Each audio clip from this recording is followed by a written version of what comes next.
Hello students, देखिए इस lecture में हम लोग बहुत सारे नए कंसेप्ट सीखने वाले हैं। लेकिन लास्ट लेक्चर में हम लोग ने कहां तक कंप्लीट किया था वो आपको पता होना चाहिए। देखिए हमने कंप्लीट किया था केमिकल प्रॉपर्टीज, जिनके अंदर हम लोग ने अल्काइल हैलाइड्स यानी एलिफेटिक कंपाउंड्स की केमिकल प्रॉपर्टीज देखी थी, जिनमें हमने न्यूक्लियोफिलिक सब्स्टिट्यूशन पूरा कंप्लीट कर लिया था, अल्फा बीटा एलिमिनेशन कर लिया था, और सबसे लास्ट वाला part that is reaction with metals कर लिया था, जिसमें हमने ग्रिग्नार्ड के बारे में बहुत सारी इंपॉर्टेंट चीजें सीखी। और Grignard is a really important part of the syllabus, right. तो वो भी हमने कंप्लीट किया। उसके बेसिस पे मैंने आपको होमवर्क दिया था। अब उस होमवर्क को हम लोग सॉल्व करते हैं, ठीक है। ऑलराइट, तो पहला देखिए हम लोग होमवर्क में देख रहे हैं। First question that is prepare acetone from methyl cyanide.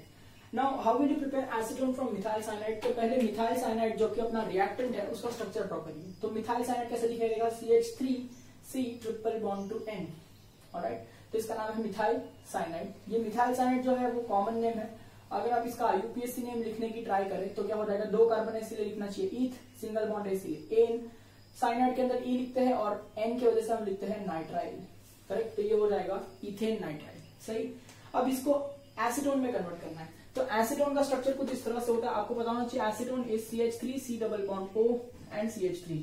तो एसीटोन जो है बेटा ये एक बहुत ही फेमस नेम है। अगर कॉमन नेम में इस कंपाउंड का नाम लिखे तो हो जाएगा डाई मिथाइल कीटोन, और सिंपली IUPAC ने में नाम लिखे तो प्रोपेन 2-ओन कहे या प्रोपेनोन कहे, इट इज अंडरस्टूड कि वो जो डबल बॉन्ड है वो सेकंड पोजीशन पर ही आएगा तो ही कीटोन बनेगा ना। तो दैट इज वाई इसका नाम प्रोपेन 2-ओन कहो या प्रोपेनोन कहो, कोई प्रॉब्लम नहीं है, ठीक है। तो अभी देखिए यहां से यहां पर अगर हम आ रहे हैं तो आप ऑब्जर्व करिए, यहाँ पर 2 कार्बन एटम है और यहाँ पर 3 कार्बन एटम है। इसका मतलब आपको कार्बन एटम्स इंक्रीज करने होंगे। अब देखिए कार्बन एटम इंक्रीज करने के लिए हमारे पास में 3 रिएक्शन थे। सबसे पहले किसी भी कंपाउंड को आप साइनाइड में कन्वर्ट कर दीजिए, ठीक है। वहां से आपको 1 कार्बन एटम इंक्रीमेंट मिलती है, जो कि हम लोग ने साइनाइड के चार्ट में डिस्कस किया था। ऑलराइट, तो यहाँ पर आपके पास ऑलरेडी कंपाउंड साइनाइड है, करेक्ट। देखिए आप जब अल्काइल हैलाइड को साइनाइड में कन्वर्ट करते हैं तो अल्काइल हैलाइड में जितने कार्बन एटम होते हैं उससे 1 ज्यादा कार्बन एटम वाला साइनाइड आपको मिलता है। पर एक बार आपने साइनाइड बना लिया तो उसके बाद में आपने कोई कार्बन इंक्रीमेंट देखा नहीं था। साइनाइड के चार्ट के अंदर मैं बात कर रहा हूं, ठीक है। तो आपका कंपाउंड जब ऑलरेडी साइनाइड है तो इसमें हम लोग ने बहुत सारे रिएक्शन सीखे हैं, ठीक है। पर उसके अंदर कार्बन एटम्स बढ़ते हैं क्या, नहीं। इसका मतलब साइनाइड का चार्ट का यहाँ कोई यूज नहीं होता। हाँ, अगर यहाँ कंपाउंड अल्काइल हैलाइड होता तो पहले मैं साइनाइड में कन्वर्ट करता और फिर मैं सोचता कि कीटोन कैसे बनाऊं, ठीक है। पर यहाँ पर वो ऑप्शन कैंसिल हो गया। दूसरा ऑप्शन है हमारे पास में वर्ड्स रिएक्शन। अब वर्ड्स रिएक्शन जो होता है वो होता है अल्काइल हैलाइड में, तो यही फेल हो गया कि ये कंपाउंड तो साइनाइड है, अल्काइल हैलाइड नहीं है। और अगर चलो अल्काइल हैलाइड होता भी तो उससे अल्केन बनता है ना, डबल कार्बन एटम्स हो जाते हैं पर अल्केन बनता है, और आपको कंपाउंड चाहिए कीटोन, तो ये भी ऑप्शन कैंसिल हो गया।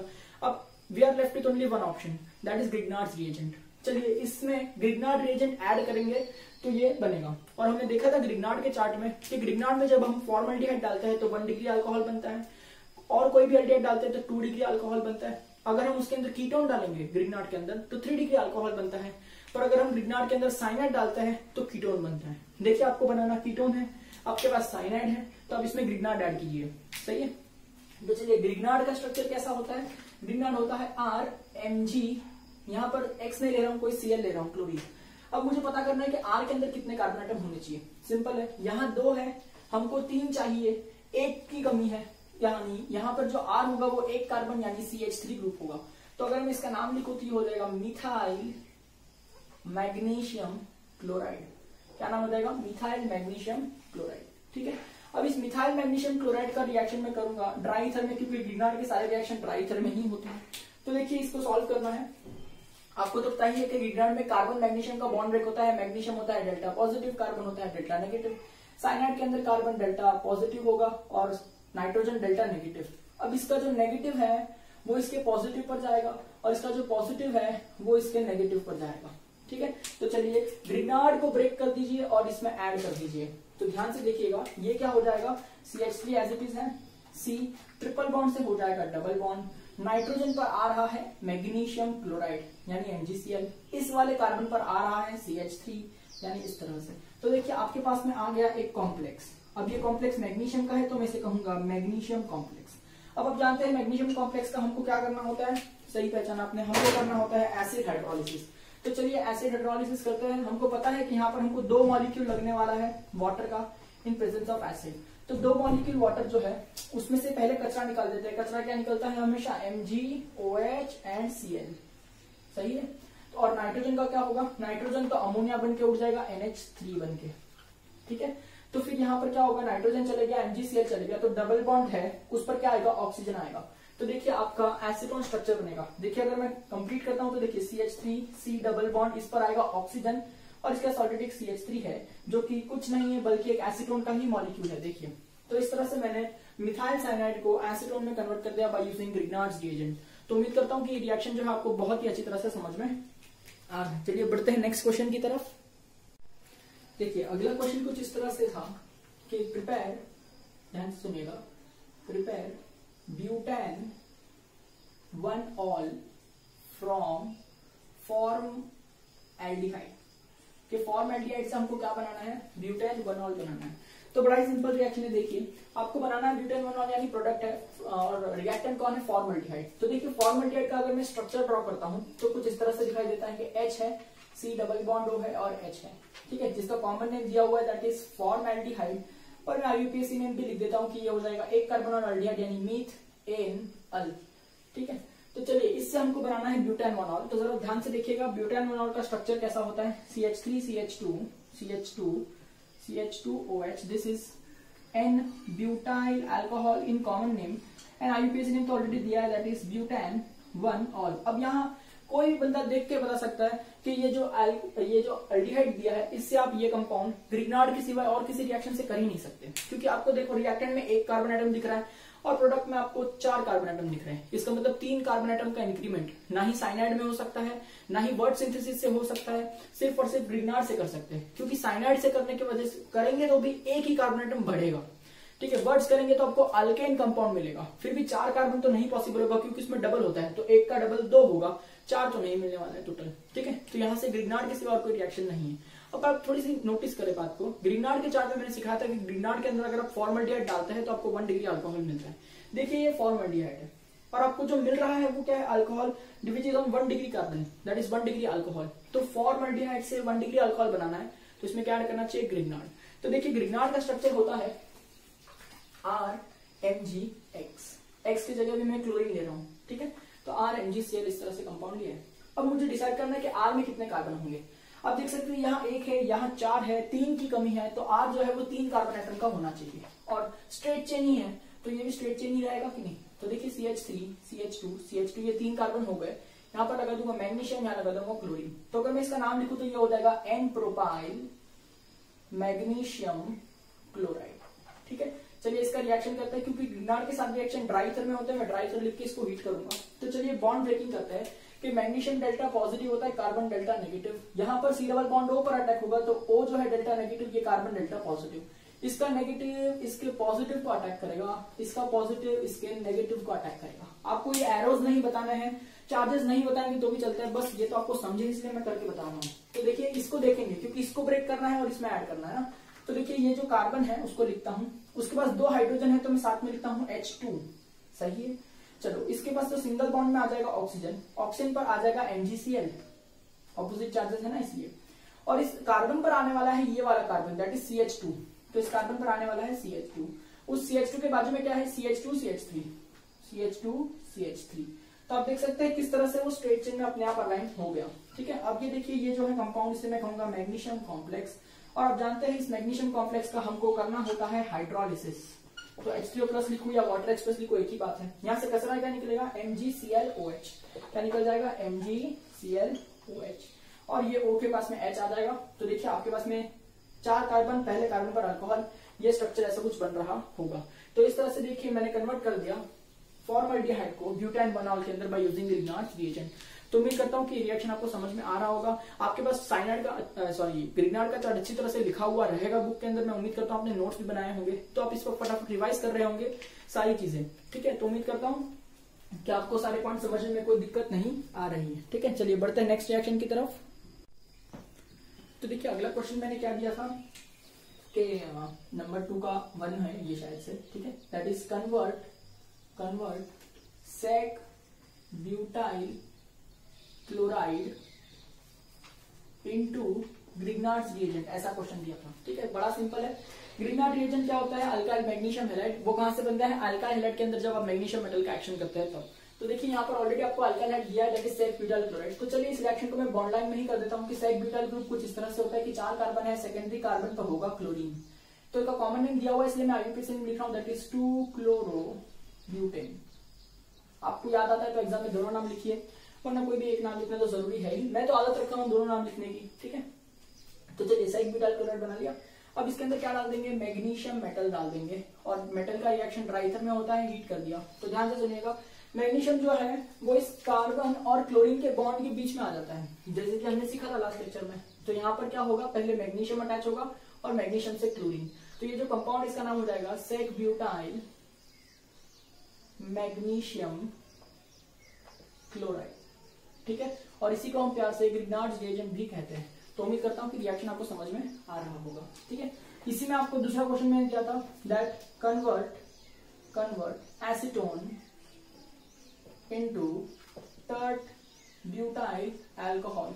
अब देखिए, आपको टर्ट ब्यूटाइल अल्कोहल सुनते ही समझ में आ रहा है कि ये टर्शरी अल्कोहल है। तो ग्रिग्नार्ड का चार्ट फटाक से रिवाइज कर लिए कि ग्रिग्नार्ड के अंदर अगर हम लोग पानी डालेंगे, अमाइन डालेंगे, एसिड डालेंगे या कोई स्ट्रॉन्ग बेस डालेंगे तो रिएक्शन नहीं होता है, ग्रिग्नार्ड डिकम्पोज होकर अपने आप को अल्केन में कन्वर्ट कर लेता है। दूसरा हमने पढ़ा था कि ग्रिग्नार्ड के अंदर अगर आप फॉर्मल्डिहाइड डालेंगे तो आपको 1 डिग्री अल्कोहल मिलता है। ग्रिग्नार्ड के अंदर अगर आप कोई भी एल्डिहाइड डालेंगे फॉर्मल्डिहाइड छोड़ के तो आपको 2 डिग्री अल्कोहल मिलता है। ग्रिग्नार्ड में अगर आप कीटोन डालते हैं तो 3 डिग्री अल्कोहल मिलता है। एसीटोन एक कीटोन है, उससे आपको चाहिए 3 डिग्री अल्कोहल। इसका मतलब इसमें क्या डालना होगा, एसीटोन में ग्रिग्नार्ड डालना होगा। और ग्रिग्नार्ड डालने से जो सर कार्बन एटम बढ़ते हैं ना, तो देखिए यहाँ पर बढ़ने ही चाहिए ना। एसीटोन के अंदर कितने कार्बन है, तो एसीटोन का स्ट्रक्चर होता है CH3 C double bond O CH3। बहुत फेमस नेम है एसीटोन, इसलिए सब लोग वही बोलते हैं। बहुत लोग कॉमन नेम में से डाई मिथाइल कीटोन के नाम से भी जानते हैं। और आईयूपीएसी नेम तो ऑलरेडी आपको आता ही है, आप प्रोपेनोन लिखे या प्रोपेन-2-1 लिखे, आपको कोई गलत दे सकता नहीं है। तो मैंने इस तरह से प्रोपेनोन लिखा है, ठीक है। और यहाँ पर बनना चाहिए टर्ट ब्यूटाइल अल्कोहल। तो टर्ट ब्यूटाइल अल्कोहल कुछ इस तरह से होता है कि टर्शरी कार्बन पर अल्कोहल ग्रुप होगा और 4 कार्बन होने चाहिए। तो देखिए ये हो गया टर्ट ब्यूटाइल अल्कोहल। और टर्ट ब्यूटाइल अल्कोहल का अगर मैं आईयूपीएसी नेम लिखूं तो बताइए क्या हो जाएगा, ये हो जाएगा 2-methyl प्रोपेन 2-ऑल, 2-methyl प्रोपेन 2-ऑल। तो चलिए कन्वर्ट करते हैं। यहाँ 3 कार्बन है, यहाँ चाहिए 4 कार्बन। इसका मतलब कितने कार्बन एटम्स बढ़ रहे हैं, 1। तो आपका जो ग्रिग्नार्ड होना चाहिए उसमें कितने कार्बन एटम होने चाहिए, 1 होना चाहिए। तो देखिए ग्रिग्नार्ड डालेंगे हम लोग, दैट इज CH3 Mg और Cl ले रहा हूं यहाँ पर। इसका नाम हो जाएगा मिथाइल मैग्नीशियम क्लोराइड। उम्मीद करता हूँ आप बराबर नाम लिखेंगे, मेरे पास थोड़ा समय नहीं है इसलिए मैं फटाफट लिख रहा हूँ, ठीक है। अब देखिए इसके अंदर मैंने क्या करना है बेटा, ठीक है, ड्राई ईथर डाल के हीट करना है। तो क्या होगा, थोड़ा सा जगह नहीं, मैं करता हूँ एडजस्ट। चाहिए ड्राई ईथर डाल के इसको हीट करिए। Magnesium delta positive, carbon delta negative, oxygen delta negative, carbon delta positive. इसको ब्रेक करिए, इसमें ऐड करिए। तो देखिए ये CH3 है, ये C है, ऑक्सीजन के साथ सिंगल बॉन्ड हो जाएगा, आगे ऑलरेडी एक CH3 ग्रुप प्रेजेंट है, सही है। इस ऑक्सीजन पर क्या जाएगा, MgCl। करेक्ट। इस कार्बन पर क्या जाएगा, CH3 ग्रुप। तो नीचे की तरफ लिख देता हूँ CH3 ग्रुप। ये बन गया बेटा एक मैग्नीशियम का कॉम्प्लेक्स। अब इस मैग्नीशियम कॉम्प्लेक्स का हम हाइड्रोलिसिस करेंगे तो मैग्नीशियम क्लोराइड चले जाएगा क्या बन के, MgCl तो है ही, उसके पास OH ग्रुप आएगा ना वाटर से, तो MgOHCl बन के चले जाएगा। और इस ऑक्सीजन पर हाइड्रोजन आएगा कि नहीं, तो स्ट्रक्चर कुछ इस तरह से दिखाई देगा कि यहाँ पर आ गया OH CH3 CH3। अगर आप देखें तो ये वाला स्ट्रक्चर और ये वाला स्ट्रक्चर दोनों ही सेम है। इसका मतलब this is how you convert acetone into tert butyl alcohol. तो उम्मीद करता हूँ कि ये पॉइंट आपको बहुत अच्छी तरह से समझ में आ रहा है, ठीक है। मैंने थर्ड क्वेश्चन में आपसे कहा था कि आपको क्या करना है कि convert tert butyl magnesium chloride into neopentyl alcohol, ठीक है। ये कन्वर्ट करने के लिए बोला था कि convert butyl magnesium chloride into neopentyl alcohol. तो देखिए कैसे किया जाए, बड़ा सिंपल है। तो टर्ट ब्यूटाइल मैग्नीशियम क्लोराइड का स्ट्रक्चर ड्रॉ करिए। तो टर्ट ब्यूटाइल कुछ इस तरह से दिखाई देता है, ठीक है। यहां पर आएगा मैग्नीशियम और क्लोरीन, तो ये स्ट्रक्चर बन गया टर्ट ब्यूटाइल मैग्नीशियम क्लोराइड का। इसको कन्वर्ट करना है नियोपेंटाइल अल्कोहल में। तो सबसे पहले आप देखिए नियोपेंटाइल अल्कोहल का स्ट्रक्चर कुछ इस तरह से होता है कि यहाँ पर देखिए 5 कार्बन होगा और यहाँ पर OH ग्रुप होगा। This is neopentyl alcohol. If I give IUPAC name it will be 2,2 dimethyl propane one ol, ठीक है। 2,2 dimethyl propane one ol, this will be the IUPAC name. तो इसको कन्वर्ट करना है। अब आप देख सकते हैं यहाँ पे आपके पास में टर्ट ब्यूटाइल मैग्नीशियम क्लोराइड है, ठीक है। और यहाँ पर आपके पास में है टोटल कार्बन दैट इज 5, ठीक है, और यहाँ पर आपके पास में टोटल कार्बन कितना है 4, तो 4 कार्बन से 5 कार्बन में आ रहा है, यानी कार्बन आइटम इंक्रीज करना है। आपको ऑलरेडी ग्रिग्नार्ड रिएजेंट दिया है, करेक्ट है कि नहीं, तो ग्रिग्नार्ड से सॉल्व करें। यहाँ पर आप देख सकते हैं कि ग्रिग्नार्ड की मदद से आपको बन रहा है अल्कोहल, और अगर मैं पूछूं तो ये कौन सा डिग्री अल्कोहल है, देखिए 1 डिग्री कार्बन से कनेक्टेड है, इसलिए दिस इज 1 डिग्री अल्कोहल। ठीक है, तो अपने आप से क्वेश्चन पूछिए कि ग्रिग्नार्ड के कौन से चार्ट के अंदर कहां पर हमने देखा था कि ग्रिग्नार्ड से 1 डिग्री अल्कोहल बनता है। तो मैं आपको चार्ट जरा रिवाइज करवाता हूं कि देखिए ग्रिग्नार्ड के अंदर आपने पानी डाल दिया, अल्कोहल डाल दिया, अमाइन डाल दिया, स्ट्रॉन्ग एसिड या स्ट्रॉन्ग बेस डाल दिया, तो ग्रिग्नार्ड डिकम्पोज होकर अपने आप को अल्केन में कन्वर्ट कर लेगा। सही है, ओके। अगर मैंने ग्रिग्नार्ड के अंदर फॉर्मल्डिहाइड डाला तो आपको मिलेगा 1 डिग्री अल्कोहल। ठीक है, अगर ग्रिग्नार्ड के अंदर मैंने और कोई भी एल्डिहाइड डाला एक्सेप्ट फॉर्मल्डिहाइड तो आपको मिलेगा 2 डिग्री अल्कोहल। अगर ग्रिग्नार्ड के अंदर मैंने ऐड किया कीटोन तो मुझे मिलेगा 3 डिग्री अल्कोहल। अगर ग्रिग्नार्ड के अंदर मैंने ऐड किया अल्काइल साइनाइड तो मुझे मिलता है कीटोन। ठीक है, अगर ग्रिग्नार्ड के अंदर मैंने ऐड किया dry ice that is carbon dioxide तो मुझे मिलेगा कार्बोक्सिलिक एसिड। फिर से आपने सुना चार्ट को पूरी अच्छी तरह से, आप रिवाइज कीजिए। आपके बुक के अंदर मैंने लिखा के दिया है कि ग्रिग्नार्ड में अगर फॉर्मल्डिहाइड डालते हैं तो 1 डिग्री अल्कोहल बनता है। This is Grignard, I want 1 degree alcohol, what should I put, formaldehyde, and luckily formaldehyde has 1 carbon atom. The given question has 3 carbon atoms, combine it together you will get 4 given question has 4 carbon atoms, formaldehyde is 1 carbon atom and the product has 5 carbon atoms। तो ये सारा एक line में बैठ रहा है, तो चलिए इसके अंदर फॉर्मल्डिहाइड डाल देते हैं। देखिए फॉर्मल्डिहाइड का स्ट्रक्चर होता है HC+OH, इसको हम कॉमन नेम में ही कहते हैं फॉर्मल्डिहाइड, और आईयूपीएसी नेम में हम इसे कहते हैं मिथेनॉल।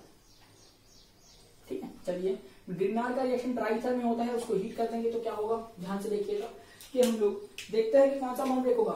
यहाँ पर मैग्नीशियम डेल्टा पॉजिटिव, ये carbon delta negative, oxygen delta negative, ये कार्बन डेल्टा पॉजिटिव, इसका पॉजिटिव इसके नेगेटिव को और इसका नेगेटिव इसके पॉजिटिव को। तो चलिए इसको ब्रेक कीजिए और इसमें ऐड कीजिए, तो इसको एज इट इज रखेंगे। तो देखिए यहाँ पर कार्बन है, करेक्ट है, उसके ऊपर ऑक्सीजन है, ऑक्सीजन पर आएगा MgCl, ऑक्सीजन पर आएगा MgCl। इस कार्बन के दोनों हाइड्रोजन साथ में लिख देता हूं, यानी CH2 हो जाएगा। फिर इस कार्बन के ऊपर अटैक करने वाला है ये वाला कार्बन, जो कार्बन टर्शरी है, तो ये कार्बन अटैक करेगा जो टर्शरी है। इसके पास में एक मिथाइल मिथाइल मिथाइल ग्रुप है, तो यहाँ पर भी इस कार्बन पर मिथाइल मिथाइल मिथाइल ग्रुप अभी भी होगा। उम्मीद करता हूँ पॉइंट समझ में आ रहा है। तो देखिए अगर मैं इसको देखता हूं तो ये बनेगा एक मैग्नीशियम कॉम्प्लेक्स, और जिसका मुझे करना है हाइड्रोलिसिस। तो चलिए इसका जरा हाइड्रोलिसिस करते हैं। ठीक है, यानी एसिड वाला पॉइंट डालेंगे तो इसमें जाने कौन वाला है, वाटर, क्योंकि एसिड तो कैटलिस्ट है। तो यहाँ से देखिए कचरा निकलेगा MgOH एंड Cl, कचरा निकल गया that is MgOH and Cl, क्योंकि ग्रिग्नार्ड के हर रिएक्शन के अंदर यही कचरा निकल रहा होता है।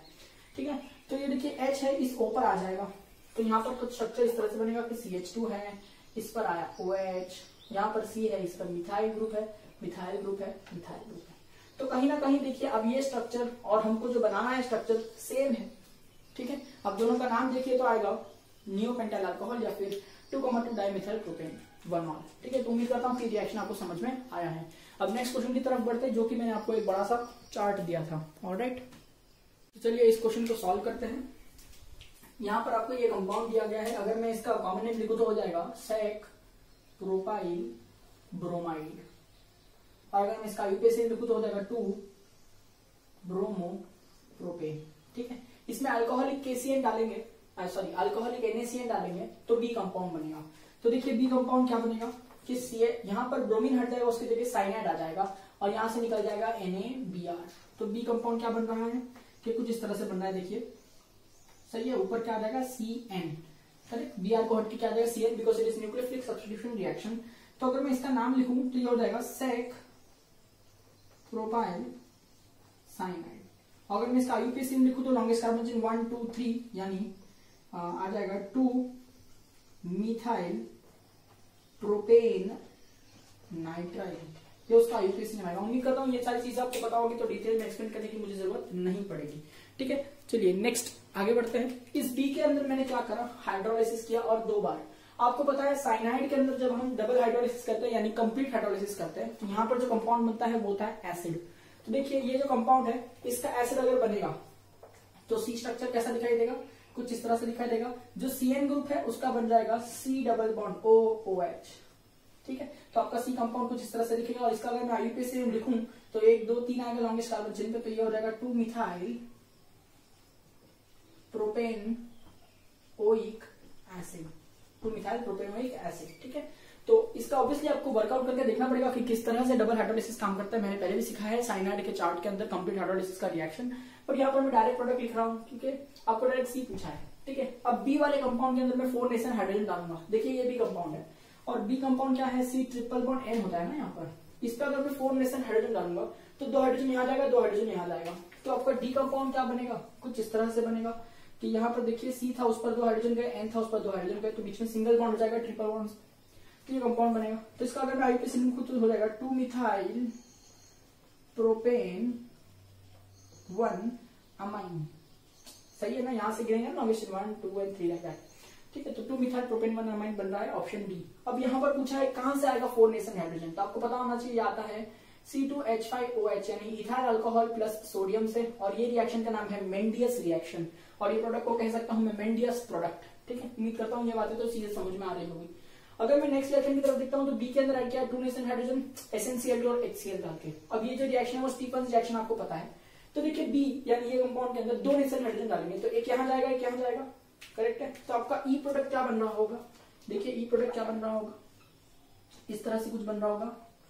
ठीक है, CH डबल बॉन्ड NH, और यहाँ पर एक डॉट HCl भी आएगा क्योंकि ये कॉम्प्लेक्स है, ये क्या है, कॉम्प्लेक्स है। उम्मीद करता हूं कि ई प्रोडक्ट समझ में आ रहा है। इस ई प्रोडक्ट का अगर हम हाइड्रोलिसिस करते हैं तो देखिए ई का अगर मैं हाइड्रोलिसिस करता हूं, ठीक है, तो आपको पता होना चाहिए कि यहां से एक NH4Cl नाम का सॉल्ट निकल जाता है, बिकॉज हाइड्रोलिसिस मतलब रिएक्शन विद वाटर ना, सिर्फ एसिड उसके अंदर कैटलिस्ट का काम कर रहा है। तो देखिए NH4Cl इस तरह से निकल जाएगा, leaving this oxygen alone, this oxygen will come at C double bond, correct है। तो आपका जो एक्चुअल में F प्रोडक्ट बनने वाला है, यहां पर लिख रहा हूं कि कुछ इस तरह से बनेगा, देखिए, करेक्ट है। यहाँ पर जो C है इसके पास डबल बॉन्ड आ जाएगा, करेक्ट है, और उस पर रहेगा H।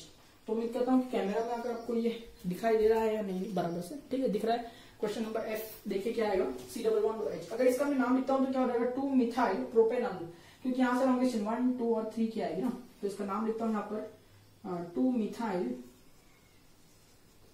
प्रोपेन अल। 1 लिखने की जरूरत नहीं है क्योंकि आइडिया ग्रुप को 1 नंबर आने वाला है। ठीक है, तो F मिल गया। अब देखिए इस F के अंदर मिथाइल मैग्नीशियम क्लोराइड डालेंगे तो G बनेगा। चलिए इसका रिएक्शन मैं यहां करके बताता हूं कि देखिए ये F कंपाउंड है,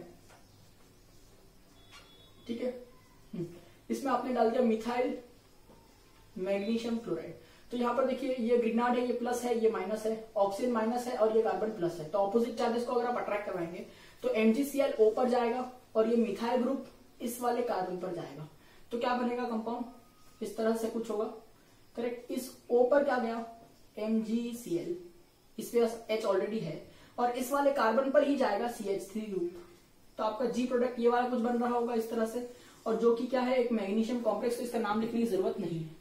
अब इसका अगर आप हाइड्रोलाइसिस करेंगे तो यहाँ से कचरा निकल जाएगा और H प्रोडक्ट बनेगा। तो H प्रोडक्ट कैसा दिखाई देगा, H प्रोडक्ट कुछ इस तरह से दिखाई देगा कि देखिए यहाँ था CH, उसके ऊपर था O और उस पर आएगा H।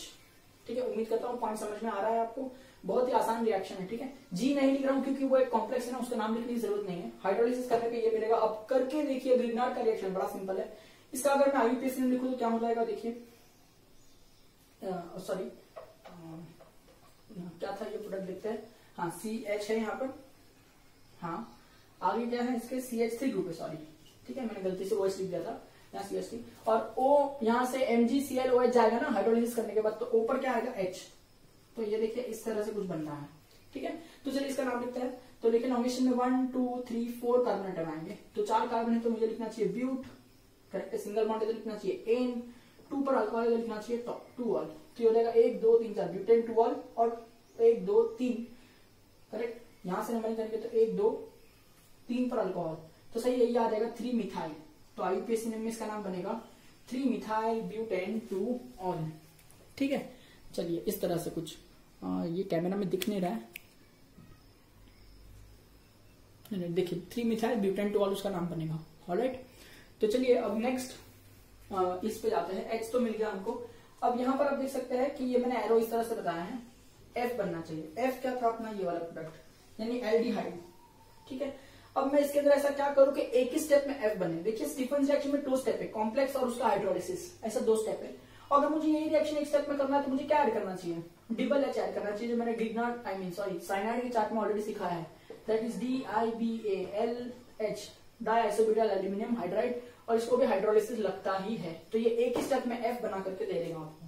सही है, तो चलिए यहाँ तक सारे रिएक्शन उम्मीद करता हूँ आपको समझ में आए होंगे। ठीक है, मैंने थोड़ा सा फंबल किया बीच में, बड़ा उम्मीद करता हूँ आप समझ सकते हैं, थोड़ा क्या फास्ट कराने के चक्कर में हो जाता है कभी कभी, और यहाँ पे कहीं पे मैंने गलती से कोई छोटी सी मिस्टेक कर दी है कि जहां पर क्लोरीन था वहां कभी ब्रोमीन लिख दिया। ठीक है, तो उतनी चीजें तो आप समझ पाएंगे, please don't mention it, don't mind it. ठीक है, तो उम्मीद करता हूँ यहाँ तक पॉइंट क्लियर है। अब देखिए यहाँ पे है बी से बन रहा आई, बी प्रोडक्ट क्या है आपका, साइनाइड है। ठीक है, ये वाला कंपाउंड। ठीक है, इससे आई बनाना है कैसे, C2H5 मैग्नीशियम क्लोराइड डाल के देखेंगे। तो चलिए जरा मैं रब करता हूं और देखते हैं क्या बनेगा। Alright, okay, ethyl magnesium chloride डालना है ना उसमें। चलिए, जो भी कंपाउंड था वो क्या था, कुछ इस तरह से था, C111N। ठीक है, हाँ, इसके अंदर क्या किया वो लोग ने, आई प्रोडक्ट बनाने के लिए C2H5MgCl ऐड किया ड्राई ईथर में। तो सर ये ग्रिग्नार्ड में, ये ग्रिग्नार्ड रिएजेंट है और इसको इसमें ऐड किया है, तो कोई बात नहीं। Mg क्या होता है, डेल्टा पॉजिटिव, इथाइल ग्रुप में जो ग्रुप होगा वो क्या, डेल्टा नेगेटिव। वो यहाँ पर कैसे जाएगा, nitrogen delta negative, carbon delta positive, opposite charges को अट्रैक्ट करवाओ, तो क्या हो जाएगा, देखिए यहाँ पर C है, ट्रिपल बॉन्ड से हो जाएगा डबल बॉन्ड। ठीक है, नाइट्रोजन पर कौन आएगा, MgCl, और इस कार्बन पर कौन आएगा, C2H5 ग्रुप, यानी CH2CH3 ग्रुप, है ना। इथाइल ग्रुप को ऐसा लिखते हैं कि नहीं, CH2CH3, करेक्ट है कि नहीं। तो इस तरह से अपने पास बन रहा होगा। ये जो है उसे कहेंगे मैग्नीशियम कॉम्प्लेक्स। तो यही अपने को कंपाउंड क्या था, आई।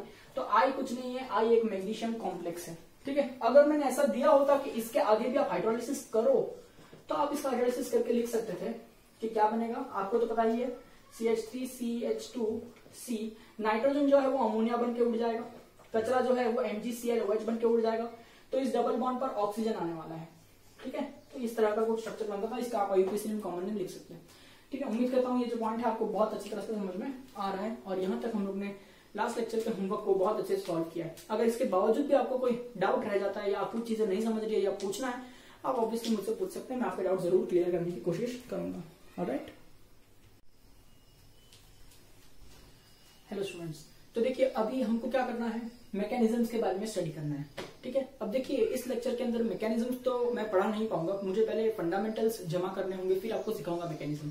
अब मैकेनिज्म में हमको पढ़ना है एसएन रिएक्शंस। एसएन यानी सब्स्टिट्यूशन ऑफ न्यूक्लियोफाइल, यानी न्यूक्लियोफिलिक सब्स्टिट्यूशन रिएक्शन, जो कि हम ऑलरेडी बहुत सारे एग्जांपल्स देख चुके हैं। उसके जो मैकेनिज्म है उसके बारे में मुझे आपको सिखाना होगा। दूसरा, हमने जो एलिमिनेशन रिएक्शन किए उनका भी मैकेनिज्म मैं आपको सिखाऊंगा। ठीक है, अब ध्यान से सुनिए, आपके सिलेबस में क्या है, आपके सिलेबस में एसएन रिएक्शंस है।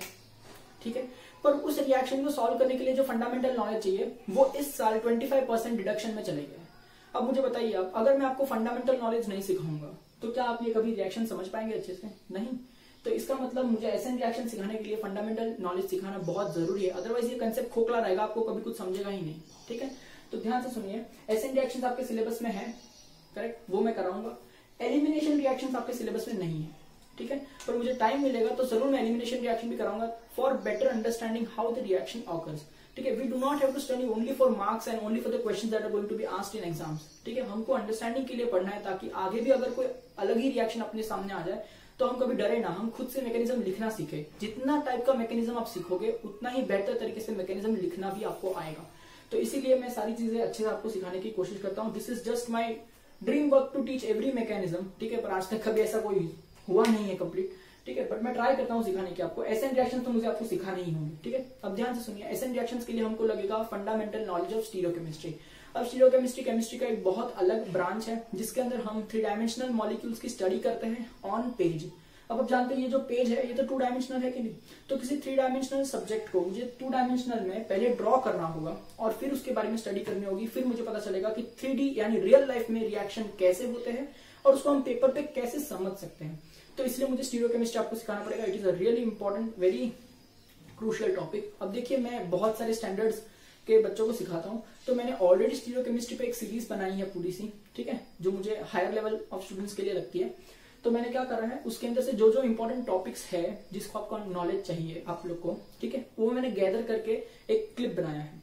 तो अब मैं आपको थोड़े से क्लिप्स बताऊंगा जिनके अंदर हम फंडामेंटल नॉलेज गैदर कर रहे हैं। यहाँ पर हम एक्स्ट्रा एक टाइप की आइसोमेरिज्म भी सीखेंगे जिसे हम कहते हैं ऑप्टिकल एक्टिविटी, उसका भी मैं क्लिप आपको देने वाला हूँ। तो चलिए वो क्लिप्स देखते हैं और फिर आगे हम बढ़ेंगे इस चैप्टर के अंदर। Alright, so will study stereochemistry. ठीक है, नाउ व्हाट इज स्टीरियोकेमिस्ट्री वो सब हम देखेंगे, बट ये स्टीरियोकेमिस्ट्री पढ़ना जरूरी इसलिए है क्योंकि ये चैप्टर की वजह से आपको एंट्रेंस एग्जाम में बहुत सारे क्वेश्चन सॉल्व करने में आसानी होगी और आगे के चैप्टर्स में इसका बहुत यूज है, पर डिस्कस नहीं किया है डिटेल में, सिर्फ ऐसा ऊपर ऊपर से दिया है। ठीक है, तो ये सब्जेक्ट 11th और 12th के लिए दोनों के लिए बहुत जरूरी है, इसलिए इसको पढ़ना शुरू करेंगे। ठीक है, अब देखिए स्टीरियो केमिस्ट्री के अंदर ये जो स्टीरियो है इसका मतलब क्या है? 3 डायमेंशंस। ठीक है, स्टीरियो का मतलब 3 डायमेंशन। इसके अंदर हमको क्या स्टडी करना है? Understanding 3 dimensional molecules by representing it in 2 dimensions. अगर हम किसी केमिकल कंपाउंड को देखेंगे, ठीक है, तो उसके शेप और साइज के हिसाब से वो 3 डायमेंशनल स्ट्रक्चर होता है। उसको स्टडी करना इसलिए डिफिकल्ट होता है क्योंकि 3 डायमेंशनल स्ट्रक्चर को आप बोर्ड पे ड्रॉ नहीं कर सकते, क्योंकि बोर्ड जो है वो 2 डायमेंशनल है। See you can see Y axis and X axis, ये 2 डायमेंशनल है, इस पे आप 3 डायमेंशनल सब्जेक्ट को देख नहीं सकते। तो हम ऐसी टेक्निक्स यूज करेंगे जिसमें 3 डायमेंशनल स्ट्रक्चर को मैं किस में कन्वर्ट कर दूंगा? 2 डायमेंशनल स्ट्रक्चर में, और फिर उसकी प्रॉपर्टीज अंडरस्टैंड करने में हमको आसानी होगी। ठीक है, तो ये स्टीरियोकेमिस्ट्री का बेसिक फंडा है। आपको सिर्फ इतना याद रखना है 3D को 2D में कन्वर्ट करो। ठीक है, तो ये सब कार्बन से ही शुरू होता है क्योंकि कार्बन की केमिस्ट्री ऑर्गेनिक केमिस्ट्री है ना। तो स्टडी अबाउट कार्बन, जैसे ये जो कार्बन है इसके 3 हाइब्रिडाइजेशन स्टेट पाए जाते हैं, है ना। हमको ऑलरेडी पता है कि कार्बन sp3 में हाइब्रिडाइज होता है, कार्बन sp2 में भी हाइब्रिडाइज होता है और कार्बन sp में भी हाइब्रिडाइज होता है ना। और मैं पहले ही आपको सिखा चुका हूं 11th में भी, कार्बन sp3 में कब हाइब्रिडाइज होता है? जब कार्बन के सारे बॉन्ड सिंगल होते हैं, है ना। सारे सिंगल बॉन्ड sp3, एक double bond sp2, 2 double bond sp और एक ट्रिपल बॉन्ड होगा तो भी क्या होता है? sp। डू रिमेम्बर, सारे सिंगल बॉन्ड है तो क्या होता है? sp3। एक भी डबल बॉन्ड है तो क्या हो जाएगा? sp2। डबल बॉन्ड 2 बार आ जाए तो sp, और या फिर ट्रिपल बॉन्ड एक बार आ जाए तो भी क्या होगा? sp। डिस्कस कर लेते हैं। अगर sp3 है, कार्बन के 4 बॉन्ड सिंगल होंगे, करेक्ट। अब ये जो sp3 का शेप होता है वो क्या होता है? टेट्राहेड्रल। ठीक है, और ये टेट्राहेड्रल एक 3 डायमेंशनल शेप है। इसमें मैं 2 मिनट में आता हूं आगे। sp2 ये कब होता है? जब कार्बन के पास में क्या होता है? डबल बॉन्ड होता है, इस तरह से। तो ये जो कार्बन है किसमें हाइब्रिडाइज हो जाएगा? sp2। और sp2 का जो शेप है वो क्या होता है? ट्राइगोनल प्लेनार, है ना। मतलब अगर कार्बन है तो ये इस तरह से कुछ होता है, समझे। तो ये जो है ना एक ट्रायंगल बनाता है, देखो, करेक्ट। और ये पूरा का पूरा ट्रायंगल इस बोर्ड के ऊपर है, यानी 2 डायमेंशनल स्पेस में। तो ये जो स्ट्रक्चर है trigonal planar, it is 2D structure, correct. तो क्या स्टीरियोकेमिस्ट्री इस पे अप्लाई करेंगे? नहीं, स्टीरियोकेमिस्ट्री 3D पे अप्लाई करते हैं ताकि 2D में कन्वर्ट कर सके, पर ये तो पहले से ही 2D है तो इसके बारे में हमको ज्यादा डिस्कशन करना नहीं है। sp ये कब होता है? जब कार्बन के पास में 2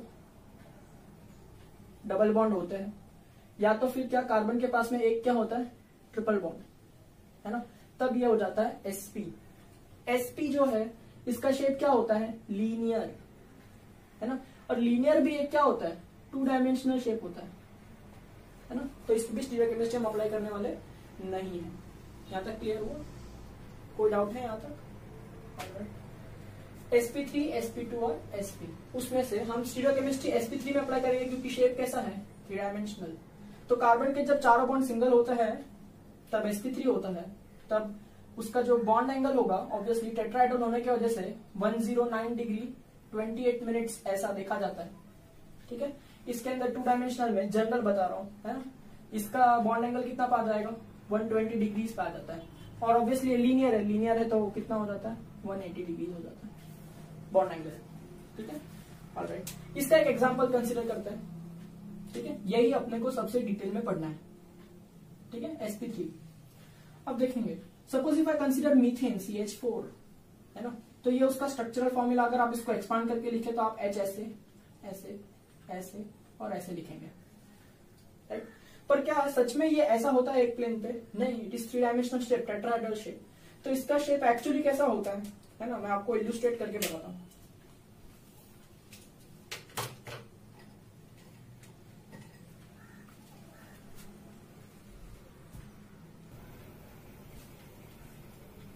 देखिए CH4 मीथेन है ना, ये कुछ इस तरह से उसका 3 डायमेंशनल शेप है, tetrahedral shape. This is called as tetrahedral shape. Now please look at it carefully. I don't know if you can see from video, but let us try to understand, है ना।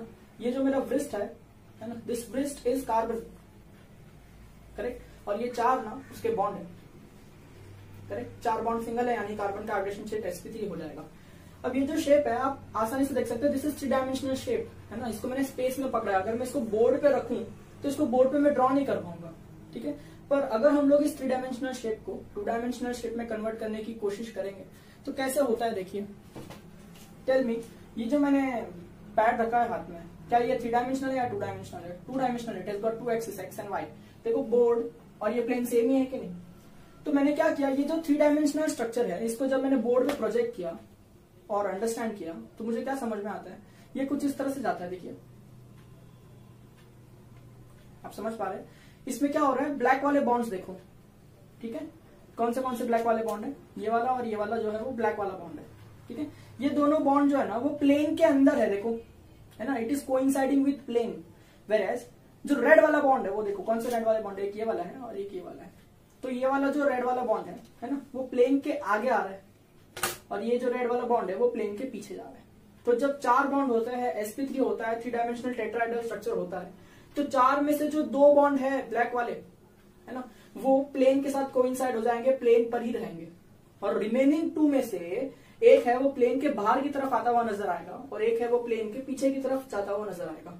सी, correct. तो इसे कहते हैं 3 dimensional structure को 2 dimensional structure में convert करना, ठीक है। अभी इसको हम ड्रॉ करेंगे। अब कैसे ड्रॉ करेंगे, उसका एक टेक्निक दिया था किसने? एक साइंटिस्ट ने। बट कीवर्ड क्या है? Obviously 2 bonds in the plane, एक bond out of the plane, एक बॉन्ड बिहाइंड द प्लेन, या फिर एक बॉन्ड अबव द प्लेन, एक bond beyond the plane. Clear? Alright.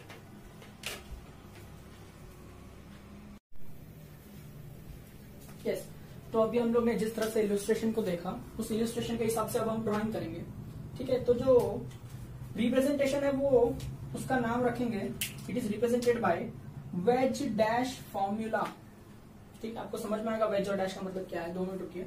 और या फिर उसको बोल सकते हैं फ्लाइंग वेज फॉर्मूला। ये फॉर्मूला अपने को इसका जो 3 डायमेंशनल शेप हमने अभी इलस्ट्रेशन में देखा था उसको बोर्ड पे ड्रॉ करने में हेल्प करेगा। आपको 3 पॉइंट याद रखने हैं, straight line, wedge line, dash line. Straight line कैसे दिखाई देगी? जस्ट अ नॉर्मल लाइन, इसको कहते हैं स्ट्रेट लाइन, ठीक है। फिर आपको एक इलस्ट्रेशन दिखेगा दूसरा, वेज लाइन। वेज लाइन देखो, आप देख सकते हैं यहाँ पे डार्क कलर का बॉन्ड है, डार्क, ठीक है। इसको वेज, WEDGE वेज बॉन्ड बोलते हैं, वेज लाइन, ठीक है। और डैश लाइन कैसा होगा? ऐसा डैश डैश डैश डैश होगा। तो ये जो स्ट्रेट लाइन है वो क्या रिप्रेजेंट करेगी? वो ये रिप्रेजेंट करेगी बॉन्ड्स ऑन द प्लेन। यानी हमने जो इलस्ट्रेशन में 2 ब्लैक बॉन्ड देखे थे जो प्लेन से कोइंसाइड हो रहे थे, जो प्लेन के ऊपर थे, है ना, उसको क्या कहेंगे? Straight line. ऐसा एक बॉन्ड देखा था जो आपकी तरफ आ रहा था, बॉन्ड के बाहर आ रहा था, अबव द प्लेन आ रहा था, उसको वेज लाइन से रिप्रेजेंट करेंगे। और डैश लाइन से किसको रिप्रेजेंट करेंगे? वो बॉन्ड जो बोर्ड के अंदर जाता है, ठीक है। तो अगर मैं इसके चारों बॉन्ड को एक्सप्रेस करूं तो देखो, अगर मैंने ये कार्बन लिखा है, ठीक है, और मैंने अगर ये एक लाइन बनाया, बताओ मेरे को ये कौन सी लाइन है? स्ट्रेट लाइन है। तो ये बॉन्ड कैसा होगा? ऑन द प्लेन, ठीक है। तो दूसरा बॉन्ड भी क्या होगा? On the plane. फिर एक बॉन्ड आपकी तरफ आता हुआ दिखाई देगा, है ना, तो उसको वेज लाइन से बताना चाहिए कि डैश लाइन से बताना चाहिए? बाहर की तरफ आ रहा है, अबव द प्लेन आ रहा है, तो उसको क्या बोलेंगे? Wedge line, wedge bond. तो ठीक है, मैंने इस तरह से वेज बॉन्ड बना दिया है, देखो डार्क कलर है, ठीक है। और एक जो बॉन्ड है वो कहां जाएगा? पीछे की तरफ जाएगा ना, बोर्ड के। तो उसको मैंने इस तरह से रिप्रेजेंट किया, डैश डैश डैश डैश। समझ पाए बात को? तो यहाँ पे इस केस के अंदर सारे के सारे हाइड्रोजन है, तो I write H H H and H, है ना। तो इस तरह से मैंने टेट्राहेड्रल शेप को रिप्रेजेंट किया। और इस टाइप के फॉर्मूला जिसमें 2 बॉन्ड स्ट्रेट लाइन है, एक बॉन्ड आगे एक बॉन्ड पीछे, इसको कहते हैं वेज डैश फॉर्मूला या फिर फ्लाइंग वेज फॉर्मूला। ये सबसे इंपॉर्टेंट है, ठीक है, क्योंकि इसके बेसिस के ऊपर ही हम चैप्टर को आगे बढ़ाएंगे। यहाँ तक किसी को कोई डाउट है? ठीक है, ऑलराइट। अभी देखेंगे एक स्पेशल चीज सिखाता हूं आपको, ठीक है, जिसको कहते हैं, ध्यान से सुनना, कायरल कार्बन। क्या कहते हैं? Chiral carbon. ये कायरल कार्बन क्या होता है? जैसे कायरल कार्बन एक नॉर्मल कार्बन है, ज्यादा कोई फर्क नहीं है, बस ये जो कार्बन है इसके जो 4 बॉन्ड्स होंगे ऑब्वियसली, अभी मैं वेज डैश में रिप्रेजेंट नहीं कर रहा हूँ, इसलिए बता रहा हूँ आपको, ठीक है। ये चारों ग्रुप जो यहाँ पे लगने वाले चारों अलग होंगे, ठीक है। जैसे यहाँ पे अगर मैंने ए लगाया तो यहाँ पे बी लगाया, तो सी हमने कार्बन के लिए यूज किया इसलिए नहीं लिखेंगे, डी लिखा और ई लिखा। चारों ग्रुप अलग है।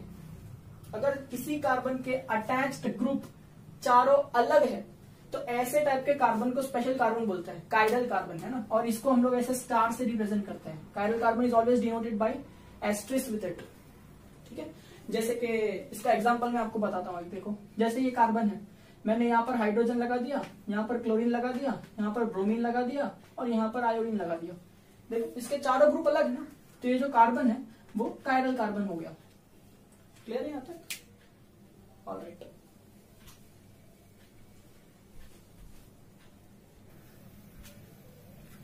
देखिए, अभी हमको क्या करना है, रिप्रेजेंट करना है इथेन को इन फ्लाइंग वेज फॉर्मूला, ठीक है। फ्लाइंग वेज फॉर्मूला में इथेन को किस तरह से, इथेन क्या होता है? CH3 single bond CH3। अब यहाँ पर एक कार्बन नहीं है, एक कार्बन होता तो फटाफट 4 बॉन्ड बना के कर लेते, पर अभी 2 कार्बन है। तो इसका हिंट क्या है? देखो कि कार्बन कार्बन बॉन्ड, जो दोनों कार्बन के बीच का बॉन्ड है, यानी ऑब्वियसली ये वाले बॉन्ड की बात कर रहा हूँ, है ना, not carbon hydrogen bond, we are talking about carbon carbon bond. It should be on the plane. On the plane बोले तो कौन सी लाइन आएगी? स्ट्रेट लाइन, वेज लाइन या डैश लाइन? स्ट्रेट लाइन, ठीक है। अगर मैंने बोला होता अबाउट द प्लेन तो वेज लाइन, अगर मैंने बोला होता बिलो द प्लेन या बिहाइंड द प्लेन तो कौन सी लाइन आती? डैश लाइन आती, ठीक है। चलो इसको समझते हैं। सबसे पहले मैंने क्या करना है, दोनों कार्बन को ड्रॉ करना है। देखो, ये हो गया एक कार्बन, ये हो गया दूसरा कार्बन, सही है। कार्बन कार्बन के बीच का जो बॉन्ड है वो कैसा होना चाहिए? On the plane. तो कौन सी लाइन आएगी बीच में? ये हो गई अपनी स्ट्रेट लाइन, ठीक है।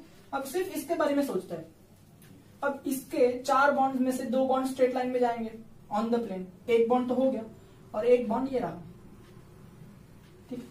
तो अब जो बाकी के 2 बॉन्ड है इसके, एक बोर्ड के बाहर आएगा और एक बोर्ड के अंदर जाएगा, ठीक है। तो जो बोर्ड के बाहर आता है उसको क्या बोलते हैं? वेज। तो मैंने उसको इस तरह से रिप्रेजेंट कर दिया, ठीक है। और एक जो है वो बोर्ड के पीछे जाएगा, वो किस तरह से आएगा? डैश। तो मैंने उसको इस तरह से रिप्रेजेंट कर दिया।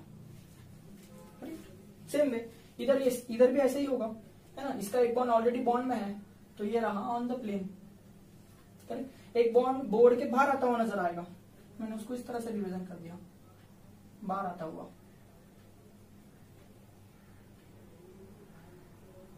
करेक्ट। और एक बॉन्ड बोर्ड के पीछे जाता हुआ नजर आएगा तो इस तरह से रिप्रेजेंट कर दिया। अब बाकी के ग्रुप देख लेते हैं, है ना। CH तब CH3 होगा कि नहीं? तो ये देखिए, ये CH, ये दूसरा H और ये तीसरा H। सेम इधर भी CH3 है तो ये H, ये H और ये H, ठीक है। अब जरा दिमाग लगा के बताओ, क्या ये कार्बन कायरल है? ऑब्वियसली नहीं। कायरल का मतलब क्या होता है? उसके 4 ग्रुप अलग होने चाहिए, ठीक है। यहाँ पर H है और यहाँ पर भी H है, तो दोनों ग्रुप सेम हो गए, तो ये कायरल होने की जो एलिजिबिलिटी है उसको फेल कर गया, तो ये कायरल नहीं है। क्या ये कायरल है? ऑब्वियसली ये भी कायरल नहीं है, क्योंकि इधर दोनों ग्रुप सेम हो गए, है ना। तो इनमें से एक भी कार्बन कायरल कार्बन नहीं है। बट एनीवे हमने किसमें रिप्रेजेंट कर दिया इसको? इथेन को फ्लाइंग वेज फॉर्मूला में, है ना। अब मैं इलस्ट्रेशन आपको समझाता हूँ। देखिए, मैंने एक मॉडल बनाने की कोशिश की है, काफी घरेलू तरीका यूज किया है, आप समझने की कोशिश करेंगे, ठीक है। Don't laugh at it. नहीं है, देख, ये आलू रखा है ना, ये कार्बन है, ये भी कार्बन है ना। ये जो ऊपर वाला दिख रहा है, ऊपर वाला, है ना, ये दोनों ये वाले हाइड्रोजन है, देखो, है ना। अगर मैंने इसको क्या किया, ये 3 डायमेंशनल देख सकते हैं ना, 3 डायमेंशनल है। अगर 3 डायमेंशन को मैंने किस में डाल दिया? 2 डायमेंशनल में डाल दिया।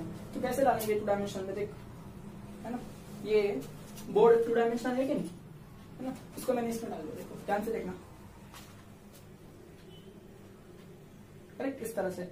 तो क्या ऑब्जर्व किया, जो आलू है, आलू, है ना, वो इसके ऊपर आएंगे ऑन द प्लेन, ठीक है। फिर ये जो दोनों ऊपर वाले बॉन्ड्स हैं ये भी उसके साथ कोइंसाइड करेंगे। फिर ये जो 2 बॉन्ड्स है, ये वाले, ये वाला और ये वाला, ये बोर्ड के बाहर आ रहे हैं।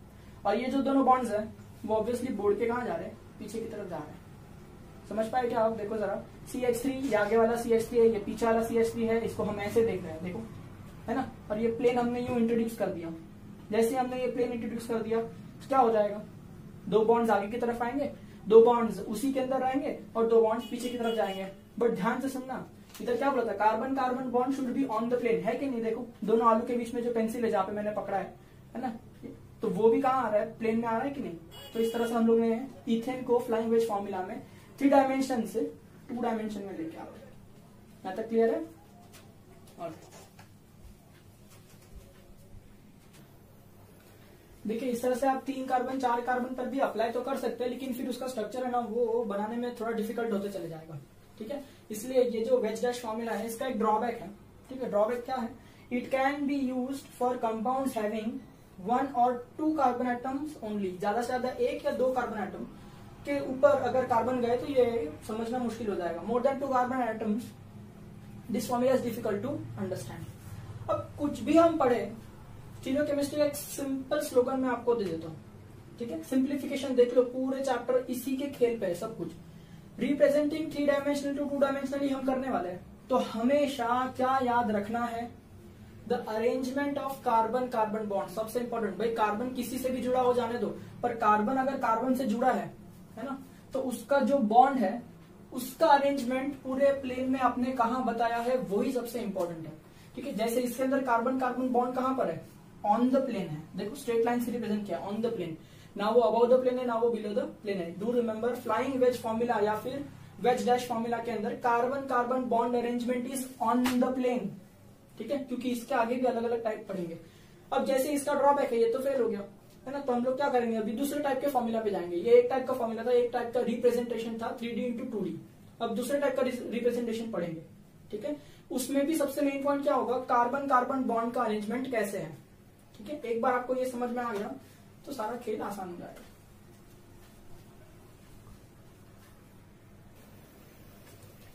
दूसरा जो टाइप का फॉर्मूला हम पढ़ने वाले रिप्रेजेंटेशन में, पहला क्या था फ्लाइंग वेज फॉर्मूला, दूसरा वाला क्या पढ़ेंगे, फिशर्स प्रोजेक्शन फॉर्मूला, ठीक है। अब ये जो फिशर्स प्रोजेक्शन फॉर्मूला है इसके रूल समझ लेते हैं। देखिए इसमें आपको सबसे पहला रूल नंबर 1, ठीक है, हॉरिजॉन्टल लाइन। हॉरिजॉन्टल लाइन यानी कैसे, इस तरह से दिखाई दी हॉरिजॉन्टल लाइन, करेक्ट। ये जो हॉरिजॉन्टल लाइन है ये क्या होती है, are always about the plane. Horizontal line का मतलब क्या होता है, always about the plane. Vertical line, vertical line यानी ऐसे सीधी लाइन। अब ये 2 तरह में पढ़ी जाती है। अगर वर्टिकल लाइन टर्मिनल है, टर्मिनल यानी एंड होने वाली है, तो वो कैसी होती है, below the plane, dot dot dot dot बताएंगे, ठीक है। अगर वो नॉन टर्मिनल है, एंड नहीं होती, बीच में है, तो उसे क्या कहेंगे, ऑन द प्लेन यानी स्ट्रेट लाइन। थोड़ा सा कंफ्यूजिंग है, मैं समझा देता हूँ 2 मिनट में। तीसरा सबसे इंपॉर्टेंट पॉइंट क्या है, इंटरसेक्शन। अगर मैंने एक हॉरिजॉन्टल लाइन ली और एक वर्टिकल लाइन ली, उनका इंटरसेक्शन करवाया, तो यहाँ पे बीच में मेरे को एक पॉइंट मिलेगा। ये पॉइंट को क्या बोलेंगे, पॉइंट ऑफ इंटरसेक्शन। लेकिन ये जो इंटरसेक्शन पॉइंट है इसके अलग अलग नाम है, जैसे इसको कायरल कार्बन बोलते हैं, है ना। यहाँ पर इंटरसेक्शन पर जो मिलने वाला कार्बन होता है वो क्या होता है, कायरल कार्बन होता है, ठीक है। या तो फिर इसको स्टीरियोजेनिक सेंटर भी बोलते हैं, या फिर सिंपली आप क्या बोल सकते हैं, कार्बन एटम। ज्यादा आपको टेंशन लेने की जरूरत नहीं है, इंटरसेक्शन कार्बन एटम होता है, ठीक है। इसका मतलब क्या, जो लाइन है यहाँ पे खत्म हो रही है तो यहाँ पे कार्बन नहीं होगा, पर इंटरसेक्शन वाला स्पेशल कार्बन होता है, कायरल कार्बन। या फिर आपको नहीं याद रहता है तो कार्बन एटम याद रखो, या तो स्टीरियोजेनिक सेंटर याद रखो, ठीक है। इसका एग्जाम्पल देखो, अगर मैंने इस तरह से रिप्रेजेंटेशन किया है, ठीक है, हमेशा याद रखना फिशर्स प्रोजेक्शन फॉर्मूला में ना आपको हॉरिजॉन्टल लाइन वर्टिकल लाइन जैसा ही मिलेगा, ठीक है। ऐसे इस तरह के स्ट्रक्चर मिलेंगे जिसमें एक हॉरिजॉन्टल लाइन होती है और वर्टिकल लाइन होती है, ठीक है। तो अगर मैंने इस तरह से स्ट्रक्चर बनाया तो देखो ये जो है ऑब्वियसली स्टीरियोजेनिक सेंटर है कि नहीं। अब ध्यान से देखेंगे, ये वाली जो लाइन है इसको कौन सी लाइन कहेंगे, हॉरिजॉन्टल लाइन। जब मैं हॉरिजॉन्टल लाइन बोलता हूं तो ये जो दोनों बॉन्ड्स है वो कैसे होता है, अबाउट द प्लेन।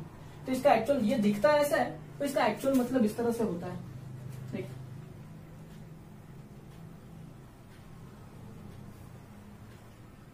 ठीक है। वो आपको दिख रहा है ऑन द प्लेन, पर एक्चुअली कैसा होता है वो, अबाउट द प्लेन, ठीक है। और ये जो लाइन है दोनों, ये वाली और ये वाली, ठीक है, ये कौन सी लाइन है, ऑब्वियसली वर्टिकल लाइन है। वर्टिकल लाइन में ये टर्मिनल है या नॉन टर्मिनल है, देखो यहाँ पर ये लाइंस खत्म हो रही है ना, बीच में कुछ है ही नहीं, तो ये क्या हो जाएगी, टर्मिनल लाइन।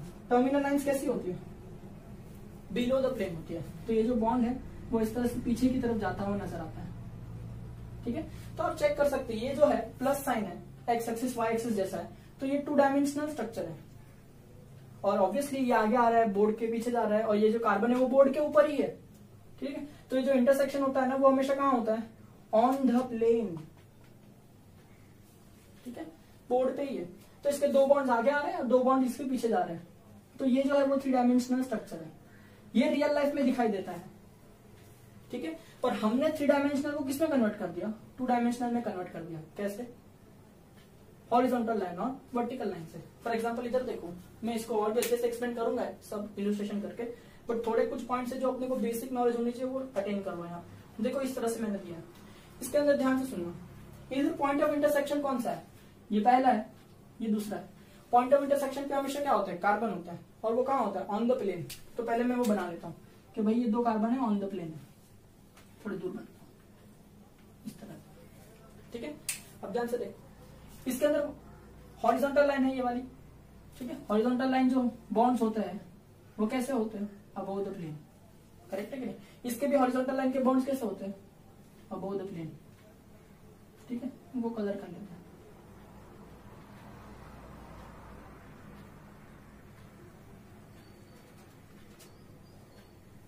करेक्ट। अब ध्यान से लिखेंगे, वर्टिकल लाइन 3 है, ये वाली, ये वाली और ये वाली। इसमें से ये 2 जो है एक्सट्रीम, वो टर्मिनल है। टर्मिनल है तो कैसी होती है? Below the plane. तो जो एक्सट्रीम्स है ना, that is going to be below the plane. ठीक है, जो नॉन टर्मिनल है बीच में है, देखो एक्सट्रीम नहीं है, बीच में है ना, तो वो कैसी होती है? On the plane. तो स्ट्रेट लाइन से रिप्रेजेंट करेंगे ऑन द प्लेन को। ठीक है, आप देखो रूल्स को देखते चलो, बराबर आपको समझेगा। ये 3 डायमेंशनल स्ट्रक्चर जो रियल लाइफ में दिखाई देता है और हमने इसको किसमें कन्वर्ट कर दिया? 2 डायमेंशनल स्ट्रक्चर में। क्लियर है यहाँ तक? ठीक है, इसको आप कर सकते हैं सॉल्व। बताएं इसमें कितने स्टीरियोजेनिक सेंटर है जो इंटरसेक्शन है? 1, 2 और ये 3। ठीक है, इसमें एक्सट्रीम वर्टिकल लाइंस कौन सी है? एक्सट्रीम, ये वाली और ये वाली। तो उसको कैसे रिप्रेजेंट करेंगे? इस तरह से रिप्रेजेंट करेंगे, डैश डैश डैश डैश करके, डैश बॉन्ड से। सारी सारी हॉरिजॉन्टल लाइंस कैसी होती है? अबव द प्लेन होती है ना। और ये जो नॉन टर्मिनल वर्टिकल लाइंस है ये सारी कैसी होगी? इस तरह से। ठीक है, तो ये आप घर पे ट्राई करके देखिए क्या आता है। ठीक है, this is called as Fisher's projection formula. Fisher's projection formula के अंदर आपको हमेशा प्लस साइन का टाइप का स्ट्रक्चर दिखाई देगा। ठीक है, ये जस्ट रूल्स एक्सप्लेन किए हैं मैंने, इस तरह से नहीं पढ़ेंगे। अब मैं आपको एक इलस्ट्रेशन सिखाऊंगा। वो इलस्ट्रेशन कहाँ से आएगा? फ्लाइंग वेज फॉर्मूला में जो हमने इथेन का स्ट्रक्चर पढ़ा था वो मॉडल से, उस मॉडल के हिसाब से मैं आपको उस फ्लाइंग वेज फॉर्मूला को फिशर्स प्रोजेक्शन फॉर्मूला में कन्वर्ट करके बताऊंगा। ठीक है, होल्ड ऑन। देखिए अब मैं बताता हूँ फिशर प्रोजेक्शन फॉर्मूला एक्चुअली किधर से आता है। ठीक है, फिशर प्रोजेक्शन फॉर्मूला आता कहाँ से? फ्लाइंग वेज फॉर्मूला से आता है। फ्लाइंग वेज फॉर्मूला जो है वो 3D स्पेस में हम लोग देखेंगे। ठीक है, अब ध्यान से सुनना, करना क्या है? इस 3D मॉडल को project in such a way that, इसको इस तरह से पकड़ के रखो हवा में, 3D स्ट्रक्चर को उस तरह से पकड़ के रखो कि कार्बन कार्बन का जो बॉन्ड है it is parallel to the plane of the paper. इसके मॉडल को इस तरह से पकड़ के रखो कि कार्बन और कार्बन के बीच में जो बॉन्ड है वो इस प्लेन को एकदम कैसा हो? पैरेलल हो। देखो ये हो जाएगा प्लेन को परपेंडिकुलर, परपेंडिकुलर नहीं पैरेलल। ठीक है, और फिर उसके ऊपर एक लाइट मारो। लाइट मारने का उसका जो शैडो इस पे पड़ेगा उस शैडो को अपने को ड्रॉ करना है। ये थोड़ा कॉम्प्लिकेटेड साउंड कर रहा है लेकिन मैं आपको इलस्ट्रेशन से एकदम आसान करके बता दूंगा। देखो इथेन, देखो CH3, इसका हम लोग ने अभी अभी क्या बनाया था? Flying wedge formula. Flying wedge formula इस तरह से है, देखो ये on the plane, on the plane, on the plane है ना। ये डार्क वाले bond above the plane, dash वाले बॉन्ड बिलो द प्लेन। ठीक है, ये इसको, ये जो बीच में कार्बन कार्बन का बॉन्ड है ना उसको मैंने बॉन्ड नंबर 1 दिया है। ठीक है, ऐसे ही नाम रखा है क्योंकि आगे काम पड़ेगा, बॉन्ड नंबर 1। ठीक है, अब इसको मैं 3D में पकड़ के रखूंगा। तो 3D में आपको मैंने ये स्ट्रक्चर दिखाया था, देखो ना, आप देख सकते हैं इसको मैंने 3 डायमेंशन में पकड़ के रखा है। CHHH CHHH CH3। इसमें जो कार्बन कार्बन का बॉन्ड है ये वाला बीच में, इसको मैंने बॉन्ड नंबर 1 दिया है। ये दोनों हाइड्रोजन आगे की तरफ आ रहे हैं। यहाँ पर देखो आप देख सकते हैं दोनों हाइड्रोजन पीछे की तरफ जा रहे हैं। ठीक है, और ये दोनों हाइड्रोजन ऊपर की तरफ। ये ब्लैक वाले हाइड्रोजन है, ठीक है, ऊपर की तरफ। ठीक है, ये और ये वाला जो है वो ये रेड वाला हाइड्रोजन है। ठीक है, और ये जो पीछे जा रहा है ये पिंक वाला बॉन्ड और ये ब्लैक वाला बॉन्ड, और ये दोनों। ठीक है, अब ये रूल के हिसाब से आता है। Flying wedge formula 3D space में पकड़ के रखो, इसको इस तरह से प्रोजेक्ट करो कि कार्बन कार्बन का बॉन्ड, यानी ये जो मैंने हाथ में पकड़ के रखा है कार्बन कार्बन का बॉन्ड, ये किस तरह से आना चाहिए, प्लेन ऑफ द पेपर को पैरेलल। देखिए अगर मैं इसको ऐसे टर्न करता हूं, ध्यान से देखो, तो ये प्लेन ऑफ द पेपर को परपेंडिकुलर हो गया। देखो ये और बोर्ड 90 डिग्री का एंगल बना है, परपेंडिकुलर हो गया, ठीक है। पर इसको पैरेलल पकड़ना है ना, तो मैंने इसको ना ऐसे कर दिया, आप देख सकते हैं, ठीक। तो ये जो कार्बन कार्बन का जो बॉन्ड था, bond number 1, this is bond number 1, है ना, उसको मैंने और प्लेन को कैसे कर दिया, पैरेलल कर दिया, ठीक है। जो स्ट्रक्चर आप ऐसा देख रहे थे या फिर ऐसा जैसा भी आपने देखा होगा, है ना, ऐसा देख रहे थे, उसको मैंने कैसे कर दिया, पैरेलल कर दिया, ठीक है। तो ऐसा करने पे क्या होता है, ध्यान से देखो, इसका अगर यहां से मैं फ्लैश लाइट मारूं, ठीक है, तो इस पे इसका शैडो गिरेगा। अब ध्यान से देखना, शैडो में आपको क्या दिखाई देगा, कार्बन कार्बन बॉन्ड दिखाई देगा, ठीक है। ये जो दोनों बॉन्ड्स है, ठीक है, ये बाहर की तरफ आ रहे हैं, देखो प्लेन के बाहर की तरफ आ रहे हैं, है ना। अगर मैं आपको प्लेन इलुस्ट्रेट करवाऊं तो देखिए ये प्लेन है कि नहीं, ये प्लेन कहाँ है, ये इस तरह से देखें, इस बार प्लेन के ऊपर सिर्फ आलू है, सिर्फ कार्बन और उसके बीच का सिंगल बॉन्ड है ना, वही प्लेन पे, बाकी चारों बॉन्ड जो आगे की तरफ आ रहे हैं और ये जो पीछे जा रहे हैं वो एक एक बॉन्ड है। क्लियर, आप समझ पा रहे हैं, आई होप आपको अंदर समझने में आसानी हो, है ना, इस तरह से। तो अगर मैं इसको शैडो कास्ट करूं यहाँ पे और इसको ड्रॉ करूं तो ये किस तरह से दिखाई देगा, ठीक है। इसको होल्ड करके रखेंगे एक सेकेंड,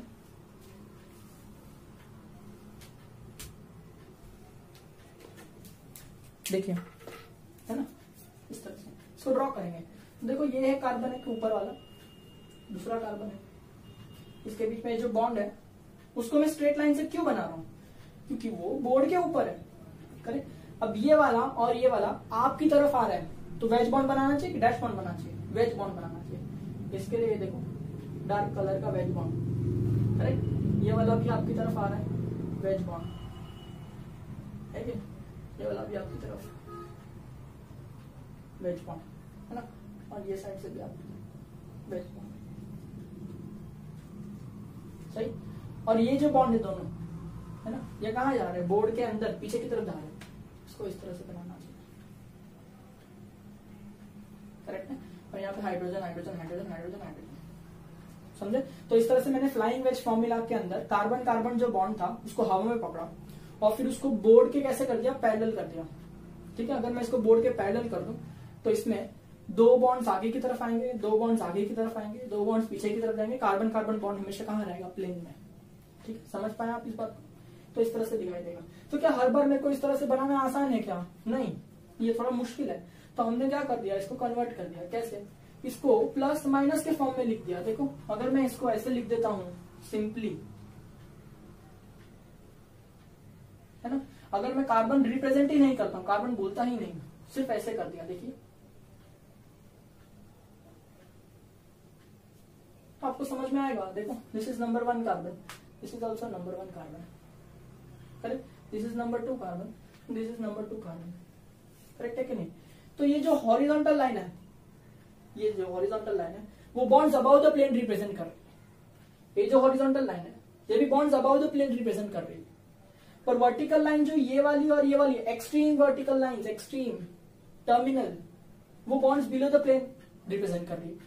लेकिन वो वर्टिकल लाइन जो एक्सट्रीम नहीं है, बीच में है, वो क्या रिप्रेजेंट करती है, ऑन द प्लेन। तो this one becomes on the plane, correct ना। ये जितने भी बॉन्ड्स सारे के सारे horizontal lines, all horizontal lines are which above the plane, or extreme terminals are going to be below the plane. So this is how we project Fisher projections formula from flying wedge formula. Clear?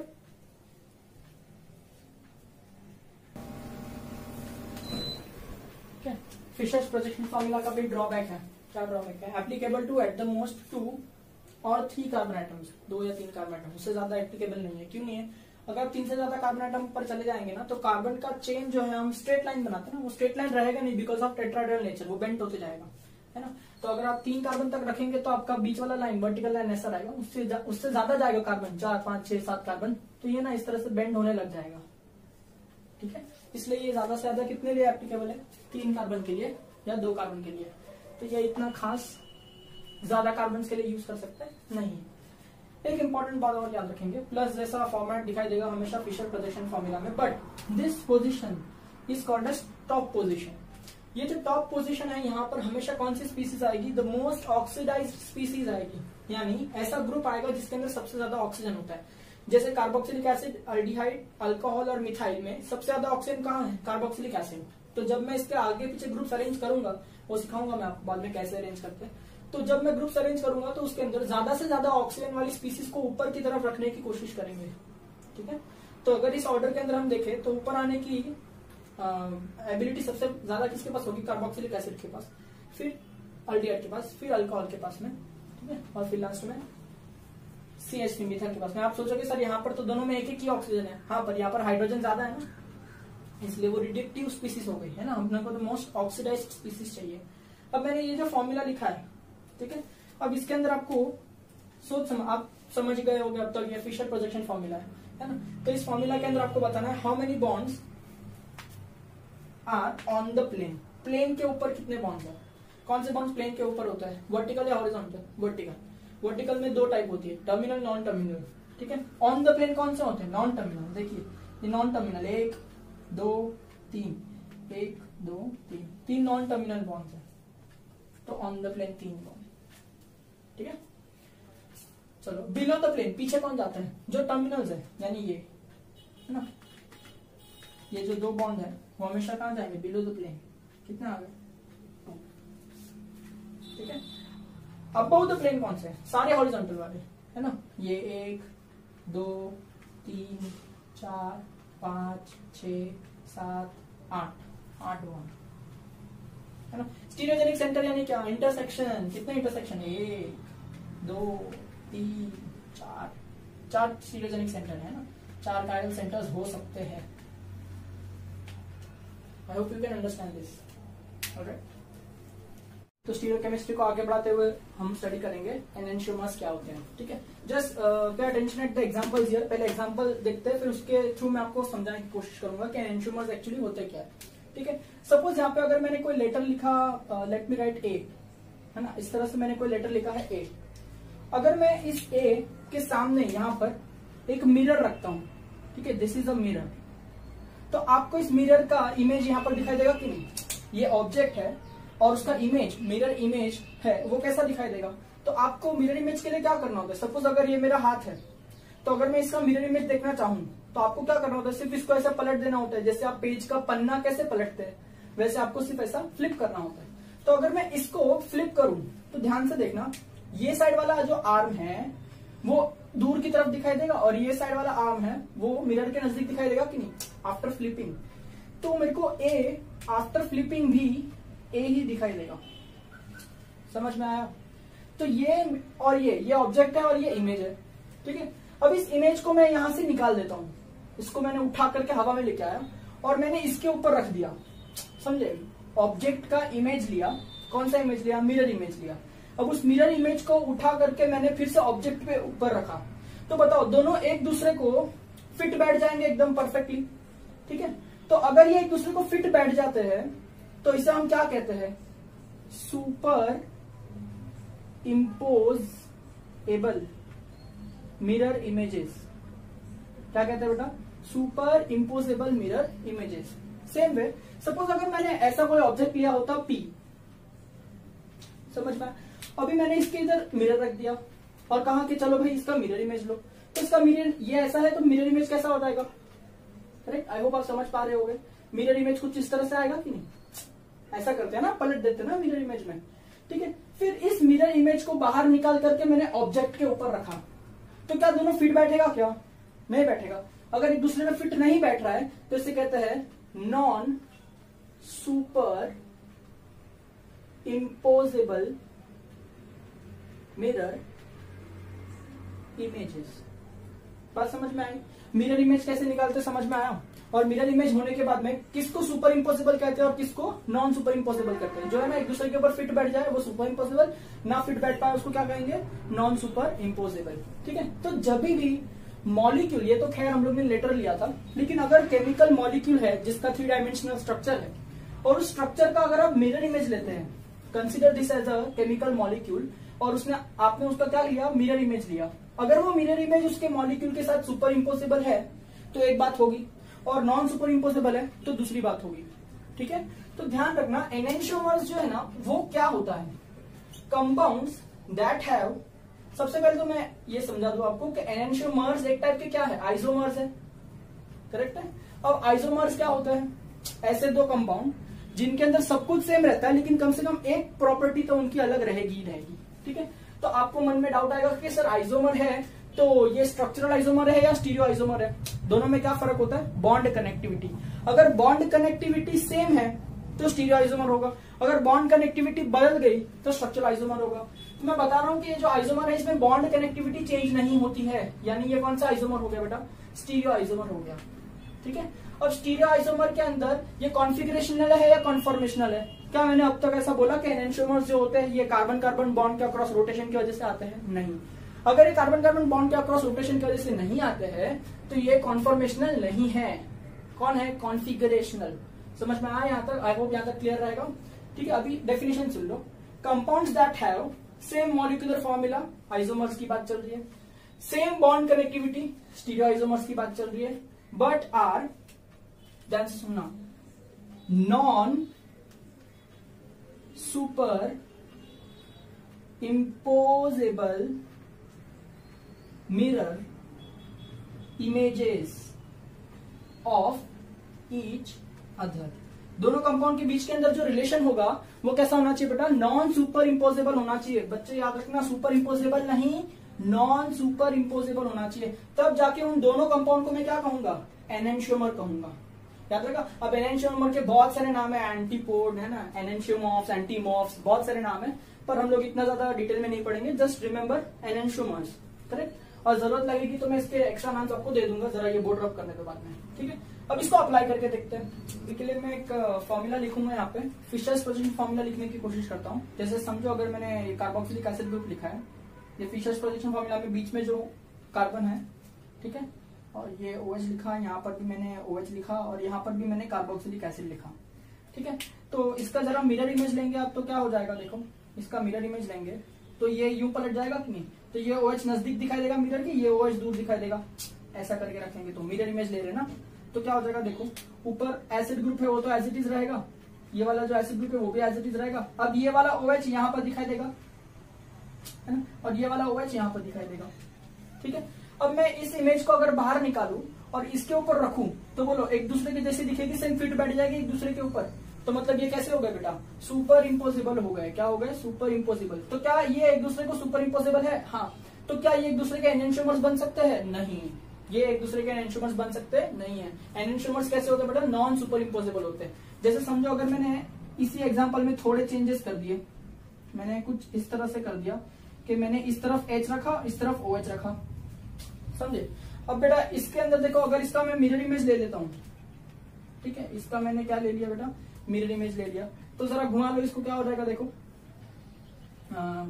इधर एक दूसरा carbon ले लेता हूं CH3, ठीक है, हाँ इसका मिरर इमेज ले लो, देखो क्या हो जाएगा, ये OH जो है वो यहाँ दिखेगा, ऐसा पलट जाता है ना, तो ये देखो H है वो उस तरफ चले जाएगा, ये OH यहाँ जाएगा, ऊपर तो कार्बोक्सिलिक एसिड ग्रुप ही रहेगा, नीचे क्या रहेगा, CH3 ग्रुप ही रहेगा, ठीक है। अब इसके बाद क्या होता है, देखो इसको अगर मैं निकाल करके इस पे रखूं तो क्या होता है, ये जो OH है वो इसके ऊपर बैठेगा और इसका जो H है वो इसके ऊपर बैठेगा कि नहीं, कम ऑन, इसको निकाल के ऐसे रखो, करेक्ट। तो क्या एक दूसरे पे फिट बैठेगा, नहीं बैठेगा, एक दूसरे फिट नहीं बैठेगा तो क्या हो जाएगा बेटा, non super impossible mirror image. अगर non super impossible mirror image है तभी मैं क्या कहूंगा कि ये दोनों एक दूसरे के क्या हो जाते हैं बेटा, एनेंशियोमर्स हो जाते हैं। समझ में आई बात, ठीक है। अभी इसके ऊपर अपने को ज्यादा गौर नहीं करना है, मेरे को सिर्फ इतना मतलब समझाना था कि एनेंशियोमर्स का मतलब क्या होता है। ऐसे आइसोमर्स जो स्टीरियो आइसोमर्स होते हैं जिनका मॉलिक्यूलर फॉर्मूला ऑब्वियसली सेम रहेगा, बॉन्ड कनेक्टिविटी सेम रहेगी, लेकिन एक दूसरे की non super imposable mirror image होती है। यहां तक क्लियर है। अब एक बात मैं यहाँ पे आपको अभी क्लियर कर देता हूं कि non super imposable mirror image का एक्चुअल मतलब क्या होता है। Non super imposable mirror image का एक्चुअल मतलब होता है कि जो कंपाउंड है उसके अंदर डिससिमेट्री होती है। कंपाउंड के अंदर बेटा क्या होती है, डिससिमेट्री होती है, या फिर मैं ऐसा बोलूं डिससिमेट्री का एक दूसरा स्पेशल नेम है जिसको बोलते हैं कायरालिटी। क्या कहते हैं बेटा, कायरालिटी। ठीक है, बस इतना मतलब समझ लेना। Non super imposable mirror image यानी मॉलिक्यूल को अच्छी तरह से आप सिमेट्रिकली बांट नहीं सकते। मतलब उस मॉलिक्यूल के अंदर क्या होगा बेटा, डिसिमेट्री होगा या फिर क्या होगा, कायरलिटी होगा। अब से ये डिसिमेट्री कितने तरह की होती है, कैसे होती है, कायरलिटी कितने तरह की होती है, ये सब हमको तो नहीं पता। हाँ, तो एक एक करके सारे डिटेल में मैं आपको लेके जाऊंगा, ठीक है। पर यहाँ पर अब मैं इसको थोड़ा सा एक्सप्लेन, हल्का सा एक्सप्लेन करने की कोशिश करता हूँ। जैसे देखो, ये और ये एक दूसरे कैसे हो गए, सुपर इम्पोसिबल हो गए। कैसे, ध्यान से देखना। अगर मैं इस ए को एग्जैक्टली बीच में से कट करता हूं, ठीक है, एग्जैक्टली मैंने ए को कहां से कट कर दिया, बीच से, तो देखो जो लेफ्ट हैंड साइड वाला पार्ट है is exactly the reflection of the right hand side वाला पार्ट। इसका मतलब ये जो कंपाउंड है इसको मैं बीच में से एग्जैक्टली दो टुकड़ों में काट सकता हूं कि नहीं।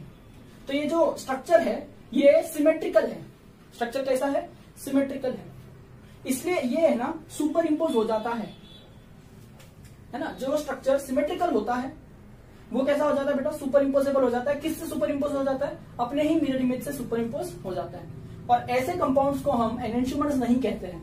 तो बात क्या समझ में आई कि एनेंटियोमर्स के अंदर सिमेट्री नहीं होनी चाहिए, डिसिमेट्री होनी चाहिए। जैसे इसके अंदर देखो, ये जो पी है इसको आप कहीं से भी काट के देखो, इक्वल पार्ट मिलेगा क्या? अगर आपने ऐसे कट कर दिया तो इक्वल मिलेगा? नहीं। ऐसे कट कर दिया तो इक्वल मिलेगा? नहीं। कहीं से भी आप इसको एग्जैक्टली दो टुकड़ों में काट नहीं सकते, मतलब इसके अंदर कोई सिमेट्री प्रेजेंट नहीं है, मतलब ये डिसिमेट्रिक है, कायरल है, ऐसा हम बोल सकते हैं। तो इसीलिए इसका जो मिरर इमेज है वो अपने ही ऑब्जेक्ट के साथ में सुपर इम्पोज नहीं हो पाता, यानी non super imposable mirror image रहेगा कि नहीं। और तब जाके मैं इनको क्या कहूंगा, एनेंटियोमर्स कहूंगा। आप यहां पे भी चेक कर सकते बेटा। अगर मैं इसको बीच में से कट कर दूं, है ना, इसको बीच में से कट कर दूं, तो इधर जो ग्रुप है वही इधर ग्रुप है, मतलब मैं इसको दो इक्वल पार्ट में कट कर सकता हूं कि नहीं।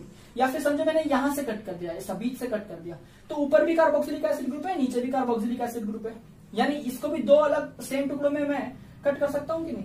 इसका मतलब इसके अंदर क्या है बेटा, सिमेट्री है। और जहां सिमेट्री होती है वहां सुपर इम्पोजिशन होती है अपने ही मिरर इमेज के साथ में, और उनको हम एनेंटियोमर्स नहीं बोलते हैं। यहां पर देखो, क्या आप इसको कोई भी तरह से कट करके बता सकते हैं कि इसके अंदर सिमेट्री होगी? देखो, ऐसे कट किया तो अलग अलग ग्रुप मिलेंगे, ऐसे कट किया तो ऊपर एसिड है नीचे CH3, अलग अलग ग्रुप मिलेंगे। मतलब इनके अंदर किसी भी तरह का सिमेट्रिकल सिस्टम नहीं है। सिमेट्री नहीं है तो क्या बोलना चाहिए, डिसिमेट्री है या फिर कायरलिटी है। बात समझ में आई। और तभी वो एक दूसरे के मिरर इमेज के साथ सुपर इम्पोज होता नहीं है, और तभी मैं उसको एनेंटियोमर्स बोलता हूं। आई होप ये फंडा अच्छे से समझ में आ गया रहेगा। अब हम डिटेल में जाएंगे इस टॉपिक के अंदर, ठीक है। Okay, so now let us study optical activity. This topic is heart of stereochemistry, ठीक है। ये सबसे इंपॉर्टेंट टॉपिक है, तो बहुत ध्यान से सुनेंगे। ऑप्टिकल एक्टिविटी क्या होता है? अब ये ऑप्टिकल एक्टिविटी है, इसको समझने के लिए मैं आपको पहले एक एक्सपेरिमेंट के थ्रू बताऊंगा कि क्या फिनोमिना देखे गए, और then we will come to this activity, ठीक है। इसके लिए कुछ नॉलेज चाहिए अपने को, फिजिक्स का हेल्प लेंगे थोड़ा। जैसे अगर मैंने कहा ऑर्डिनरी लाइट, मतलब कोई भी लाइट, ये व्हाइट लाइट जैसे होती है ना, ऑर्डिनरी लाइट, तो ये ऑर्डिनरी लाइट में क्या होता है बेटा, ये लाइट के अंदर सारी की सारी वेवलेंथ होती है और सारे के सारे प्लेन्स में ये वाइब्रेट करती रहती है, ठीक है। What is ordinary light? Ordinary light is a light that contains all the wavelength vibrating in all the possible directions, ठीक है। तो लेट मी राइट, अभी आप तो जानते हो ना, अलग अलग वेवलेंथ का अलग अलग कलर होता है ना। तो अभी के लिए जो ऑर्डिनरी लाइट है इसमें साथ के साथ विबग्योर सारे के सारे कलर साथ में होंगे, इसलिए आपको व्हाइट दिखाई देती है कि नहीं। तो ऐसे आई am just considering a fragment of that ray of light. तो मैं ऐसे दिखता हूँ, देखो एक लाइट इस प्लेन में ऐसा वाइब्रेट कर रही है, ठीक है। फिर दूसरी जो वेवलेंथ है वो कुछ इस प्लेन में इस तरह से वाइब्रेट कर रही है, अलग कलर से बताया मैंने ताकि आपको पता चले अलग वेवलेंथ है, ठीक है। अब ये देखो, ये अलग इसमें वाइब्रेट कर रही है, ठीक है, प्लेन में, और ये जो है वो अलग प्लेन में वाइब्रेट कर रही है, ठीक है। कलर के थ्रू आप समझ सकते हैं कि सारी की सारी वेवलेंथ अलग है, और डायरेक्शन आप देख सकते हैं कि हर एक डायरेक्शन में ही वाइब्रेट कर रही है। तो ऐसी ऑर्डिनरी लाइट को हम क्या करेंगे, एक डिवाइस के थ्रू पास करेंगे, या फिर ऐसा एक पैनल होता है उसके थ्रू हम लोग पास करेंगे, ठीक है। इस पैनल का नाम होता है मोनोक्रोमैटर। क्या होता है इसका नाम? मोनोक्रोमैटर। अब जैसे ही लाइट इस मोनोक्रोमैटर के थ्रू पास होगी, एक डिवाइस है ऐसा समझ लो, ठीक है, इसके थ्रू अगर लाइट पास होगी तो क्या होगा, ये सभी वेवलेंथ को अपने अंदर से अलाउ नहीं करता है, ये सिर्फ कोई भी पर्टिकुलर वेवलेंथ को ही अलाउ करता है। और वो कौन सी वेवलेंथ होगी जिसको ये अलाउ करेगा, दैट डिपेंड्स ऑन क्रोमेटोग्राफर। अलग अलग टाइप के क्रोमेटोग्राफर अलग अलग टाइप की वेवलेंथ को अपने अंदर से पास करते हैं, ठीक है। तो इसके अंदर से जब मैं पास करूंगा तो सारी की सारी वेवलेंथ ब्लॉक हो जाएगी, पर सिर्फ कोई भी एक ही वेवलेंथ है जो यहां से पास होकर के आगे जाएगी। ठीक है, तो अभी मैंने इसको मोनोक्रोमेटर से पास कर दिया तो लाइट मेरे को आगे जाके ना कुछ इस तरह से दिखाई देगी। ठीक है, देखो बात समझे कुछ, है ना। जो पहले कलरफुल था, ठीक है, वो अब सिर्फ रेड कलर हो गया, मतलब सिर्फ एक वेवलेंथ बची। पर ये एक वेवलेंथ भी सभी डायरेक्शन में वाइब्रेट कर रही होगी ना। यहाँ पे मैंने ऐसा बताया कि blue colour is like this, मतलब ब्लू वाला लाइट सिर्फ इसी प्लेन में वाइब्रेट करेगा, ऐसा नहीं होता है। ये ब्लू वाला लाइट पूरे 360 डिग्री वाइब्रेट करता है, सब जगह पे सब प्लेन में वाइब्रेट करते रहता है। ठीक है, तो इसको जब मैंने मोनोक्रोमेटर से पास किया तो यहाँ पर से सिर्फ रेड वाला लाइट है ना वो पास हुआ, बाकी सारी जो लाइट है वेवलेंथ है वो ब्लॉक हो गई। तो ये जो है ना इसको कहते हैं मोनोक्रोमेटिक लाइट। क्या कहते हैं? मोनो का मतलब वन, क्रोमैट का मतलब कलर, एक कलर वाली लाइट, यानी एक ही फिक्स्ड वेवलेंथ वाली लाइट होगी पर वो भी सब डायरेक्शन में वाइब्रेट कर रही है, आप देख सकते हैं ना। तो what is monochromatic light? Single wavelength vibrating in all the direction. यहां तक क्लियर है? फिर इस वाली मोनोक्रोमेटिक लाइट को मैंने एक स्पेशल टाइप की प्रिज्म से पास किया। आपने प्रिज्म देखा है ना, कुछ इस तरह से होता है। तो मैंने क्या किया, दो प्रिज्म को ज्वाइन कर दिया, देखो। ठीक है, let me right it like this.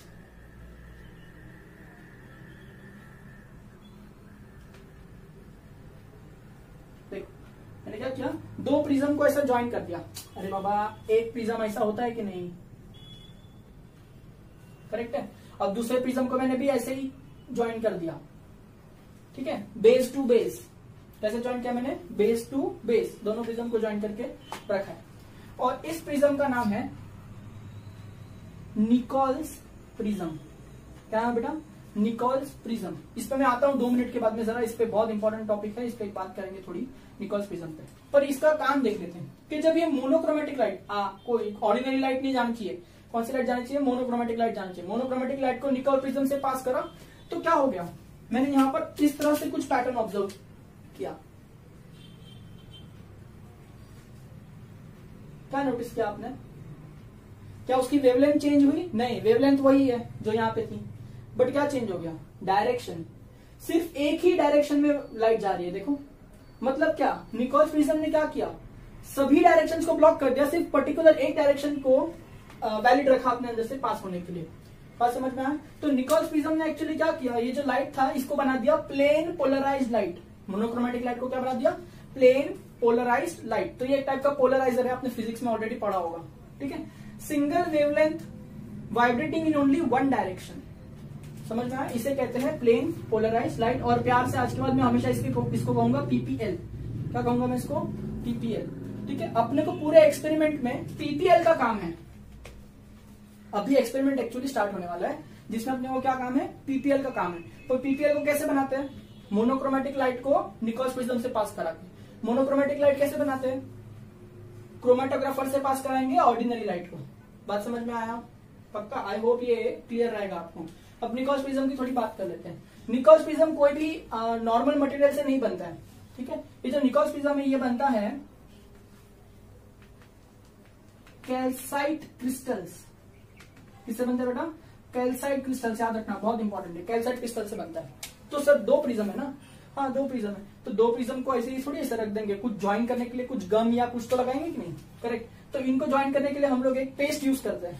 Obviously Fevicol से नहीं ज्वाइन करते ना हम लोग, तो हम लोग क्या करेंगे? केमिकल पेस्ट यूज करेंगे, जिसकी वजह से इसके और इसके बीच में कोई भी फर्क ना पड़े ज्यादा। ठीक है, एक्सपेक्टेशन से अलग फर्क ना आए इसके लिए। तो वो जो गम है, ठीक है, उसको कहते हैं कैनेडा बाल्सम। ठीक है, क्या कहते हैं उसको?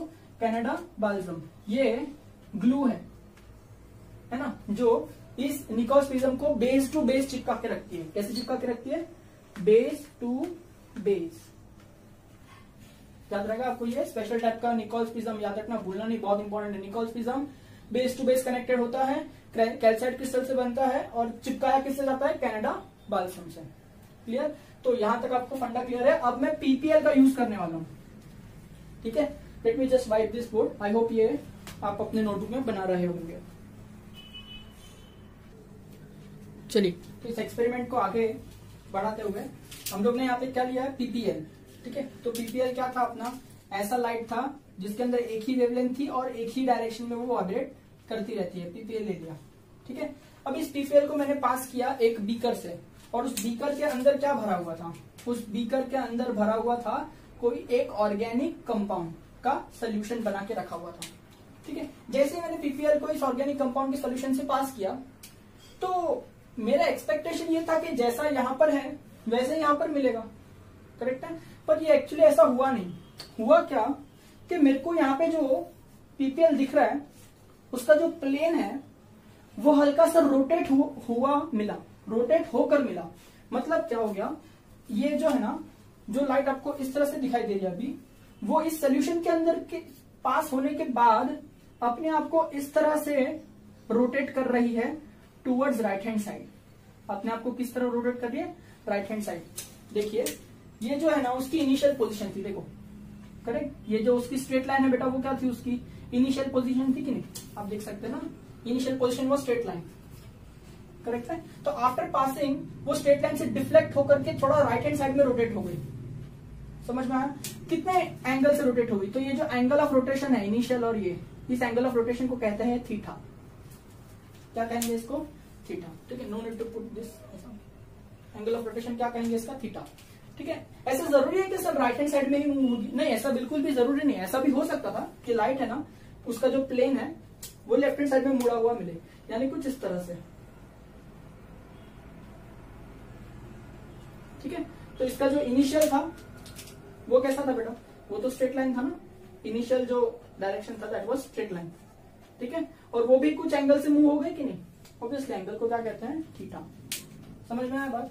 तो सर ऐसा क्या है कि जो प्लेन पोलराइज्ड लाइट था उसका जो प्लेन है वो या तो राइट हैंड साइड में रोटेट हो गया या तो लेफ्ट हैंड साइड में रोटेट हो गया।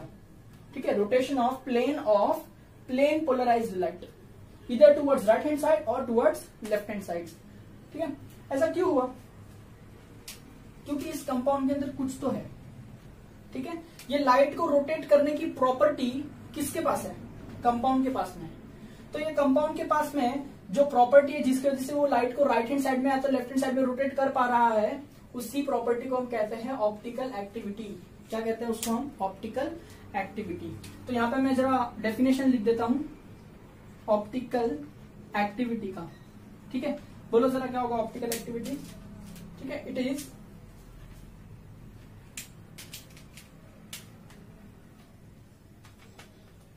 Property of organic compound to rotate the plane of plane polarized light towards right hand side और left hand side। ठीक है, इस प्रॉपर्टी को क्या कहेंगे, ऑप्टिकल एक्टिविटी। और जो कंपाउंड ये प्रॉपर्टी बताता है उसे क्या कहेंगे, and compound that shows this property is called, क्या कहेंगे, ऑप्टिकली एक्टिव कंपाउंड। क्या कहेंगे बेटा, ऑप्टिकली एक्टिव कंपाउंड। और ऐसा कंपाउंड जो ये प्रॉपर्टी नहीं बताता उसको क्या कहेंगे, ऑप्टिकली इनएक्टिव कंपाउंड कहेंगे। सिंपल एज दैट, है ना। जो ये प्रॉपर्टी बताएगा उसको कहेंगे ऑप्टिकली एक्टिव, जो नहीं बताएगा उसको कहेंगे ऑप्टिकली इनएक्टिव। ठीक है, इसके बाद भी थोड़ा सा क्लासिफिकेशन और है ऑप्टिकली एक्टिव कंपाउंड का।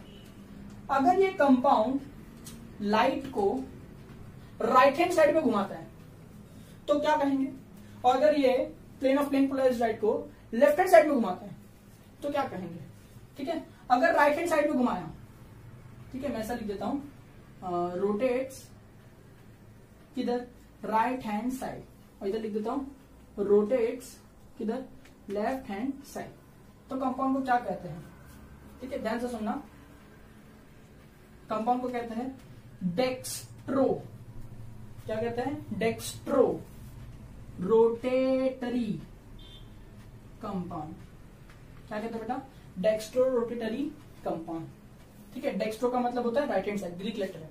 ठीक है, और अगर लेफ्ट हैंड साइड में रोटेट करता है तो क्या कहेंगे, laevo, LAEVO, laevo rotatory compound.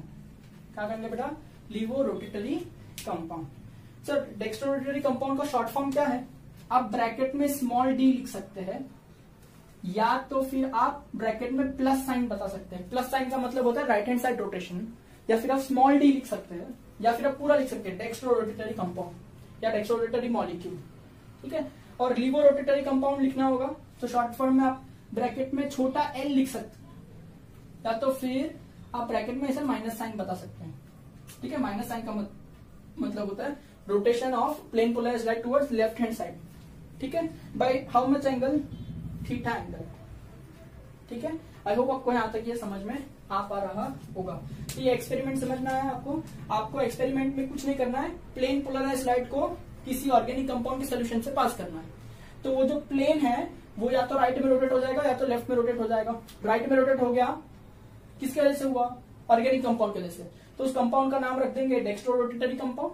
Left में रोटेट हो गया, किसके वजह से? ऑर्गेनिक कंपाउंड की वजह से, तो उस कंपाउंड का नाम रख देंगे लीवो रोटेटरी कंपाउंड। ठीक है, और अगर ये कंपाउंड ऐसी प्रॉपर्टी बता पा रहा है तो इसे क्या कहेंगे? ऑप्टिकली एक्टिव कंपाउंड कहेंगे। बट सवाल ये आता है कि sir plane of plane polarised light को रोटेट तो कर देंगे आप, पर plane of plane polarised light generate कैसे करेंगे? तो ये बहुत सिंपल है, ऑर्डिनरी लाइट से इधर तक कैसे आएंगे? ऑर्डिनरी लाइट में क्या होता है? सारी वेवलेंथ सारी डायरेक्शन होती है, तो सबसे पहले आप उसकी वेवलेंथ कंट्रोल कर दो, सारी वेवलेंथ को हटा दो, सिर्फ एक वेवलेंथ वाला कर दो, यानी मोनोक्रोमेटिक कर दो। तो मोनोक्रोमेटिक बनाने के लिए आपको किससे पास कराना पड़ेगा? मोनोक्रोमेटर से पास कराना पड़ेगा। उसके बाद में आप उसका डायरेक्शन कंट्रोल कर दो, और डायरेक्शन से सिंगल डायरेक्शन में कैसा आता है? Using Nichols prism. ठीक है, उसका स्पेसिफिकेशन मैंने आपको ऑलरेडी बताया हुआ है। क्लियर? और फिर ये प्लेन पोलराइज्ड लाइट को आप ऑर्गेनिक कंपाउंड से पास करो।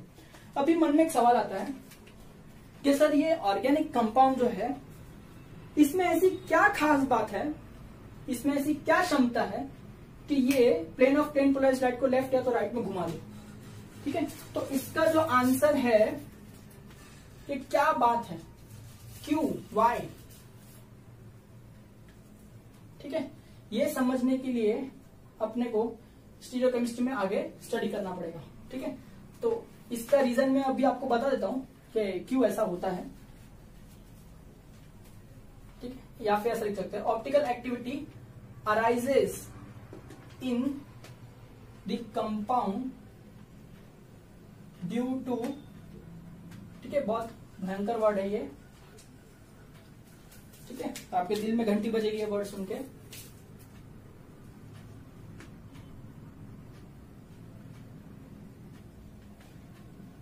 कायरलिटी, या फिर इसका दूसरा नाम हम कहें डिससिमेट्री। ठीक है, जब कंपाउंड के अंदर कायरलिटी होती है या डिससिमेट्री होती है, तब वो कंपाउंड ऐसा बिहेव करने लगता है कि वो प्लेन पोलराइज्ड लाइट के प्लेन को राइट या तो लेफ्ट में घुमा दे, या इसका मतलब बता सकते हैं ऑप्टिकल एक्टिविटी। समझ में आया ये बात? तो अब अगला क्वेश्चन है, सर मेरे को मालूम कैसे पड़ेगा कि ये जो कंपाउंड हमने सिलेक्ट किया है वो कायरलिटी में है या फिर वो डिससिमेट्रिक है, हमको पता कैसे चलेगा? इसलिए अपने को इस टॉपिक पे ज्यादा स्टडी करना पड़ेगा। ठीक है, तो let us study about chirality and dissymmetry, क्योंकि जब तक ये नहीं होगा तब तक ऑप्टिकल एक्टिविटी नहीं होगी। ठीक है, ये होगा तो ही ऑप्टिकल एक्टिविटी होती है। करेक्ट? आई होप आपको ये एक्सपेरिमेंट बहुत बढ़िया तरीके से समझा होगा। ठीक है, नाउ विल प्रोसीड फर्दर। सो उम्मीद करता हूँ आपने दोनों ही क्लिप्स जो मैंने आपको बताई थी, ठीक है, दोनों ही फंडामेंटल नॉलेज की क्लिप्स जिसमें ऑप्टिकल एक्टिविटी भी आपने सीखी, आपको समझ में आई होगी। ठीक है, अब मैं थोड़ा सा आपको एक्सप्लेनेशन भी दे देता हूँ। देखिए, जैसे मैं कोई कंपाउंड कंसीडर करता हूँ, जैसे कि मान लीजिए 2-क्लोरोब्यूटेन, ये एग्जाम्पल आपके टेक्स्ट में भी डिस्कस किया गया है, इसलिए बता रहा हूँ 2-क्लोरोब्यूटेन। अब जरा इसका स्ट्रक्चर ड्रॉ करता हूँ 2-क्लोरोब्यूटेन का, तो देखिए कुछ इस तरह से स्ट्रक्चर दिखाई देता है। ठीक है, जानबूझ के मैं थोड़ा इस तरह से लिख रहा हूँ स्ट्रक्चर को, कि इसका जो H है वो अलग करके लिख रहा हूँ, उसका जो क्लोरीन है अलग करके लिख रहा हूँ, 2-क्लोरोब्यूटेन। ऑलराइट, अब मैंने ऐसा करके क्यों लिखा? क्योंकि अगर आप ध्यान से नोटिस करें इस कार्बन को, तो देखिए ये कार्बन क्या है? एक कायरल कार्बन है। आपने सीखा ही है ना कायरल कार्बन क्या होता है? ऐसा कार्बन होता है जिसके अटैच्ड चारों ग्रुप्स अलग होते हैं। आप देख सकते हैं इस तरफ मिथाइल ग्रुप अटैच्ड है, इस तरफ इथाइल ग्रुप अटैच्ड है, इस तरफ क्लोरीन अटैच्ड है, इस तरफ हाइड्रोजन अटैच्ड है। इसका मतलब चारों ही ग्रुप्स जो है वो अलग है, यानी ये जो कार्बन है वो क्या है? कायरल कार्बन है। अब ये जो कायरल कार्बन होता है कंपाउंड के अंदर, ये रिस्पॉन्सिबल होता है स्ट्रक्चर के डिससिमेट्री के लिए, यानी ये जो स्ट्रक्चर है उसको आप कहीं पे भी दो इक्वल पार्ट्स में बांट नहीं सकते। इसका मतलब इसके अंदर क्या है, डिससिमेट्री है, और इसी की वजह से इसमें अराइज होती है ऑप्टिकल एक्टिविटी। ऑप्टिकल एक्टिविटी मैंने आपको सिखाया है कि क्या होती है। ऑप्टिकल एक्टिविटी में हम क्या करते हैं, इसका सोल्यूशन बनाते हैं। ठीक है, तो मैंने क्या किया, एक ग्लास में ये कंपाउंड को ऐड कर दिया। ठीक है, चलिए अब मैंने इससे क्या पास किया, मैंने इससे पास किया, देखिए कौन सा लाइट है, सारे वेवलेंथ नहीं है इसमें, सिर्फ एक ही टाइप का वेवलेंथ है और एक ही डायरेक्शन में है। ठीक है, यानी ये जो है वो प्लेन पोलराइज्ड लाइट है। ठीक है, ऑलरेडी मैंने ये मोनोक्रोमेटिक लाइट बनाई थी ऑर्डिनरी लाइट से, उसको निकोल्स प्रिज्म से पास करवाया एक्सेट्रा सारे कर ली, और यहाँ पर मैं कहां पहुंच गया, प्लेन पोलराइज्ड लाइट में। प्लेन पोलराइज्ड लाइट को जब मैं इस कंपाउंड के सोल्यूशन से पास करता हूं तो या तो मुझे ऐसा मिलता है कि सारी की सारी लाइट लेफ्ट हैंड साइड में रोटेट हो गई है बाय सम एंगल, या तो ये सारी की सारी राइट हैंड साइड में रोटेट कर रही है बाय सम एंगल। ठीक है, तो अगर लेफ्ट हैंड साइड में रोटेट हो रही है इसका मतलब ये जो कंपाउंड है वो लीवो रोटेटरी है, तो मैं स्मॉल एल से बोल सकता हूं या फिर माइनस साइन से डिनोट कर सकता हूं। अगर ये प्लेन पोलराइज्ड लाइट है वो राइट हैंड साइड में टर्न हो रही है, इसका मतलब क्या कि ये जो कंपाउंड है ये डेक्स्ट्रो रोटेटरी है, यानी स्मॉल डी बोल सकता हूं या फिर प्लस साइन से डिनोट कर सकता हूं। उम्मीद करता हूं कि ये पॉइंट आपको समझ में आ रहा है। अब देखिए ये डेक्स्ट्रो रोटेटरी और लीवो रोटेटरी, इसका मतलब क्या है, ये कंपाउंड के दो कॉन्फ़िगरेशंस हैं। अगर मैं इस दोनों कॉन्फ़िगरेशन को ड्रॉ करता हूं, ठीक है, ध्यान से सुनिए, इस कंपाउंड के दो कॉन्फ़िगरेशंस हैं, इनको मैं ड्रॉ करता हूं क्योंकि मैंने आपको सिखाया ना एनेंटियोमर्स का मतलब। ठीक है, एनेंटियोमर्स क्या होते हैं, वो दोनों ऑप्टिकल आइसोमर्स होते हैं सच दैट दोनों एक दूसरे के non super imposable mirror image हो। तो देखिए मैं इसका जरा फ्लाइंग वेज फॉर्मूला बनाता हूं, ध्यान से देखिए। तो I am just writing about chiral carbon, see this is our chiral carbon, correct है। चलिए हाँ, अब मैं क्या करता हूं, ये दोनों जो बॉन्ड है बताइए कौन से है, ऑन द प्लेन, करेक्ट है। तो देखिए ये हाइड्रोजन है और ये मिथाइल ग्रुप है जो कि ऑन द प्लेन है। ठीक है, एक बॉन्ड जो है वो आपकी तरफ आ रहा होगा, कुछ इस तरह से बना रहा हूं, यानी वेज बॉन्ड बना रहा हूं कि नहीं, करेक्ट। ये कौन है, क्लोरीन, सही। और एक बॉन्ड जो है वो पीछे की तरफ जा रहा होगा, उस पर क्या होगा, ये इथाइल ग्रुप होगा कि नहीं, CH2 CH3। ठीक है, इस तरह से। तो ये बन गया एक फ्लाइंग वेज फॉर्मूला इस कंपाउंड का, जहां पर ये कार्बन जो है वो एक कायरल कार्बन है। ठीक है, तो मान लेते हैं कि ये कंपाउंड जो है वो लीवो रोटेटरी है, या फिर माइनस साइन से डिनोट करता हूं, यानी ये जो कंपाउंड है वो plane of plane polarised light को लेफ्ट हैंड साइड में टर्न करता है बाय सम एंगल। ऑलराइट, तो चलिए मैं इसका ही अभी बनाने वाला हूं non super imposable mirror image. तो देखिए यहां पर मैंने non super imposable mirror image अगर इसका बनाना है, ठीक है, तो क्या होगा, तो मिरर देखिए कैसा दिखाई देगा इसका, कि देखिए कार्बन जो है वो तो यही है, ठीक है, ऊपर जो हाइड्रोजन है वो भी यही होगा। ठीक है, जो ये साइड में था वो ये साइड में आ जाएगा कि नहीं, इस तरह से। तो मिथाइल ग्रुप है ना वो यहां आ जाएगा, करेक्ट है। ये वाला जो ग्रुप है वो कुछ इस तरह से दिखाई देगा, दैट इज क्लोरीन। ठीक है, देखिए थोड़ा डार्क बना रहा हूं बॉन्ड, क्लोरीन। और ये जो डैश डैश डैश ग्रुप है वो यहाँ पर आ जाएगा, that is CH2 CH3 group, इस तरह से। देखिए ना मिरर के अंदर जो ये वाला मिरर के करीब है ना, समझिए ये मिरर है तो ये वाला मिरर के करीब है तो वो करीब दिखाई देगा, जो मिरर से दूर है तो मिरर से दूर दिखाई देगा। उम्मीद करता हूँ ये पॉइंट आपको जो है वो समझ में आ रहा है। ठीक है, ऑलराइट। तो ये देखिए अगर ये लेफ्ट में रोटेट कर रहा है लाइट को, यानी लीवो रोटेटरी है, तो ये उसका non super imposable mirror image है। मिरर इमेज तो आपने बनाया, इसको उठा के इस पर रखिए, तो क्या सभी ग्रुप एक दूसरे के ऊपर मैच होंगे क्या, कार्बन कार्बन पे मैच होगा, हाइड्रोजन हाइड्रोजन पे मैच होगा, बट बाकी ग्रुप्स मैच होंगे क्या, नहीं। इसका मतलब ये क्या होगा, नॉन सुपर इम्पोजिबल होगा। तो ये जो कंपाउंड है वो लाइट को कहां रोटेट करेगा, ये लाइट को राइट हैंड साइड में रोटेट करेगा, यानी मैं इसे कहूंगा डेक्स्ट्रो रोटेटरी, या फिर मैं कह सकता हूं छोटा एल। ठीक है, तो उम्मीद करता हूं कि ये पॉइंट आपको समझ में आ रहा है कि जो कंपाउंड है दो कॉन्फ़िगरेशन में। अगर मैंने आपसे कहा 2-क्लोरोब्यूटेन, तो देखिए 2-क्लोरोब्यूटेन जो ऐसा दिखाई देता है, पर स्टीरियोकेमिस्ट्री की भाषा में 2-क्लोरोब्यूटेन के दो स्ट्रक्चर्स एग्जिस्ट करते हैं। एक ऐसा स्ट्रक्चर जो लीवो रोटेटरी है और एक ऐसा स्ट्रक्चर जो डेक्स्ट्रो रोटेटरी है। ये कंपाउंड की सारी प्रॉपर्टीज सेम है, इनफैक्ट इनका IUPAC नेम भी सेम है। ठीक है, बस इनके अंदर फर्क है कि ये कंपाउंड लाइट को, I mean plane polarised light को लेफ्ट में रोटेट करता है और ये कंपाउंड प्लेन पोलराइज्ड लाइट को राइट में रोटेट करता है। ठीक है, इतना ही फर्क है। यानी ये दोनों एक दूसरे के क्या है, एनेंटियोमर्स यानी ऐसे कंपाउंड जो एक दूसरे के स्टीरियो आइसोमर्स है, जिनकी सारी प्रॉपर्टीज सेम है, बस ऑप्टिकल रोटेशन अलग है। See they have opposite optical rotations but equal in magnitude. अगर ये लेफ्ट हैंड साइड में रोटेट कर रहा है प्लेन पोलराइज्ड लाइट को बाय 22 डिग्री, तो ये राइट हैंड साइड में रोटेट कर रहा है प्लेन पोलराइज्ड लाइट को बाय 22 डिग्री ओनली। इसका मतलब जो डिग्री ऑफ रोटेशन है दोनों में सेम है, magnitude is same but the direction is opposite. ठीक है, तो इन्हीं कंपाउंड्स के बारे में हमको सीखना था कि किन्हें हम एनेंटियोमर्स कहते हैं। एनेंटियोमर्स का दूसरा नाम एंटीमॉर्स होता है, एंटीपोड्स होता है, ऑप्टिकल एंटीपोड्स होता है, बहुत सारे नाम पॉसिबल है। आपकी बुक में सारी इन्फॉर्मेशन दी है लिख करके, अगर आपका मन है तो टेक्स्ट बुक खोल के पढ़िए, वरना कोई जरूरत नहीं है, मैंने सारी चीजें सारे कंसेप्ट इसमें कवर किए ही है। ठीक है, अब सब्स्टिट्यूशन ऑफ न्यूक्लियोफाइल जो हम पढ़ने वाले हैं मैकेनिज्म, उसके अंदर मुझे ये सारी चीजों का नॉलेज लगेगा कि क्या एनेंटियोमर्स होते हैं, किस तरह से ऑप्टिकल रोटेशन होता है, किसको ऑप्टिकल एक्टिविटी कहते हैं, इसलिए मैंने ये सारी चीजें आपको पढ़ाई।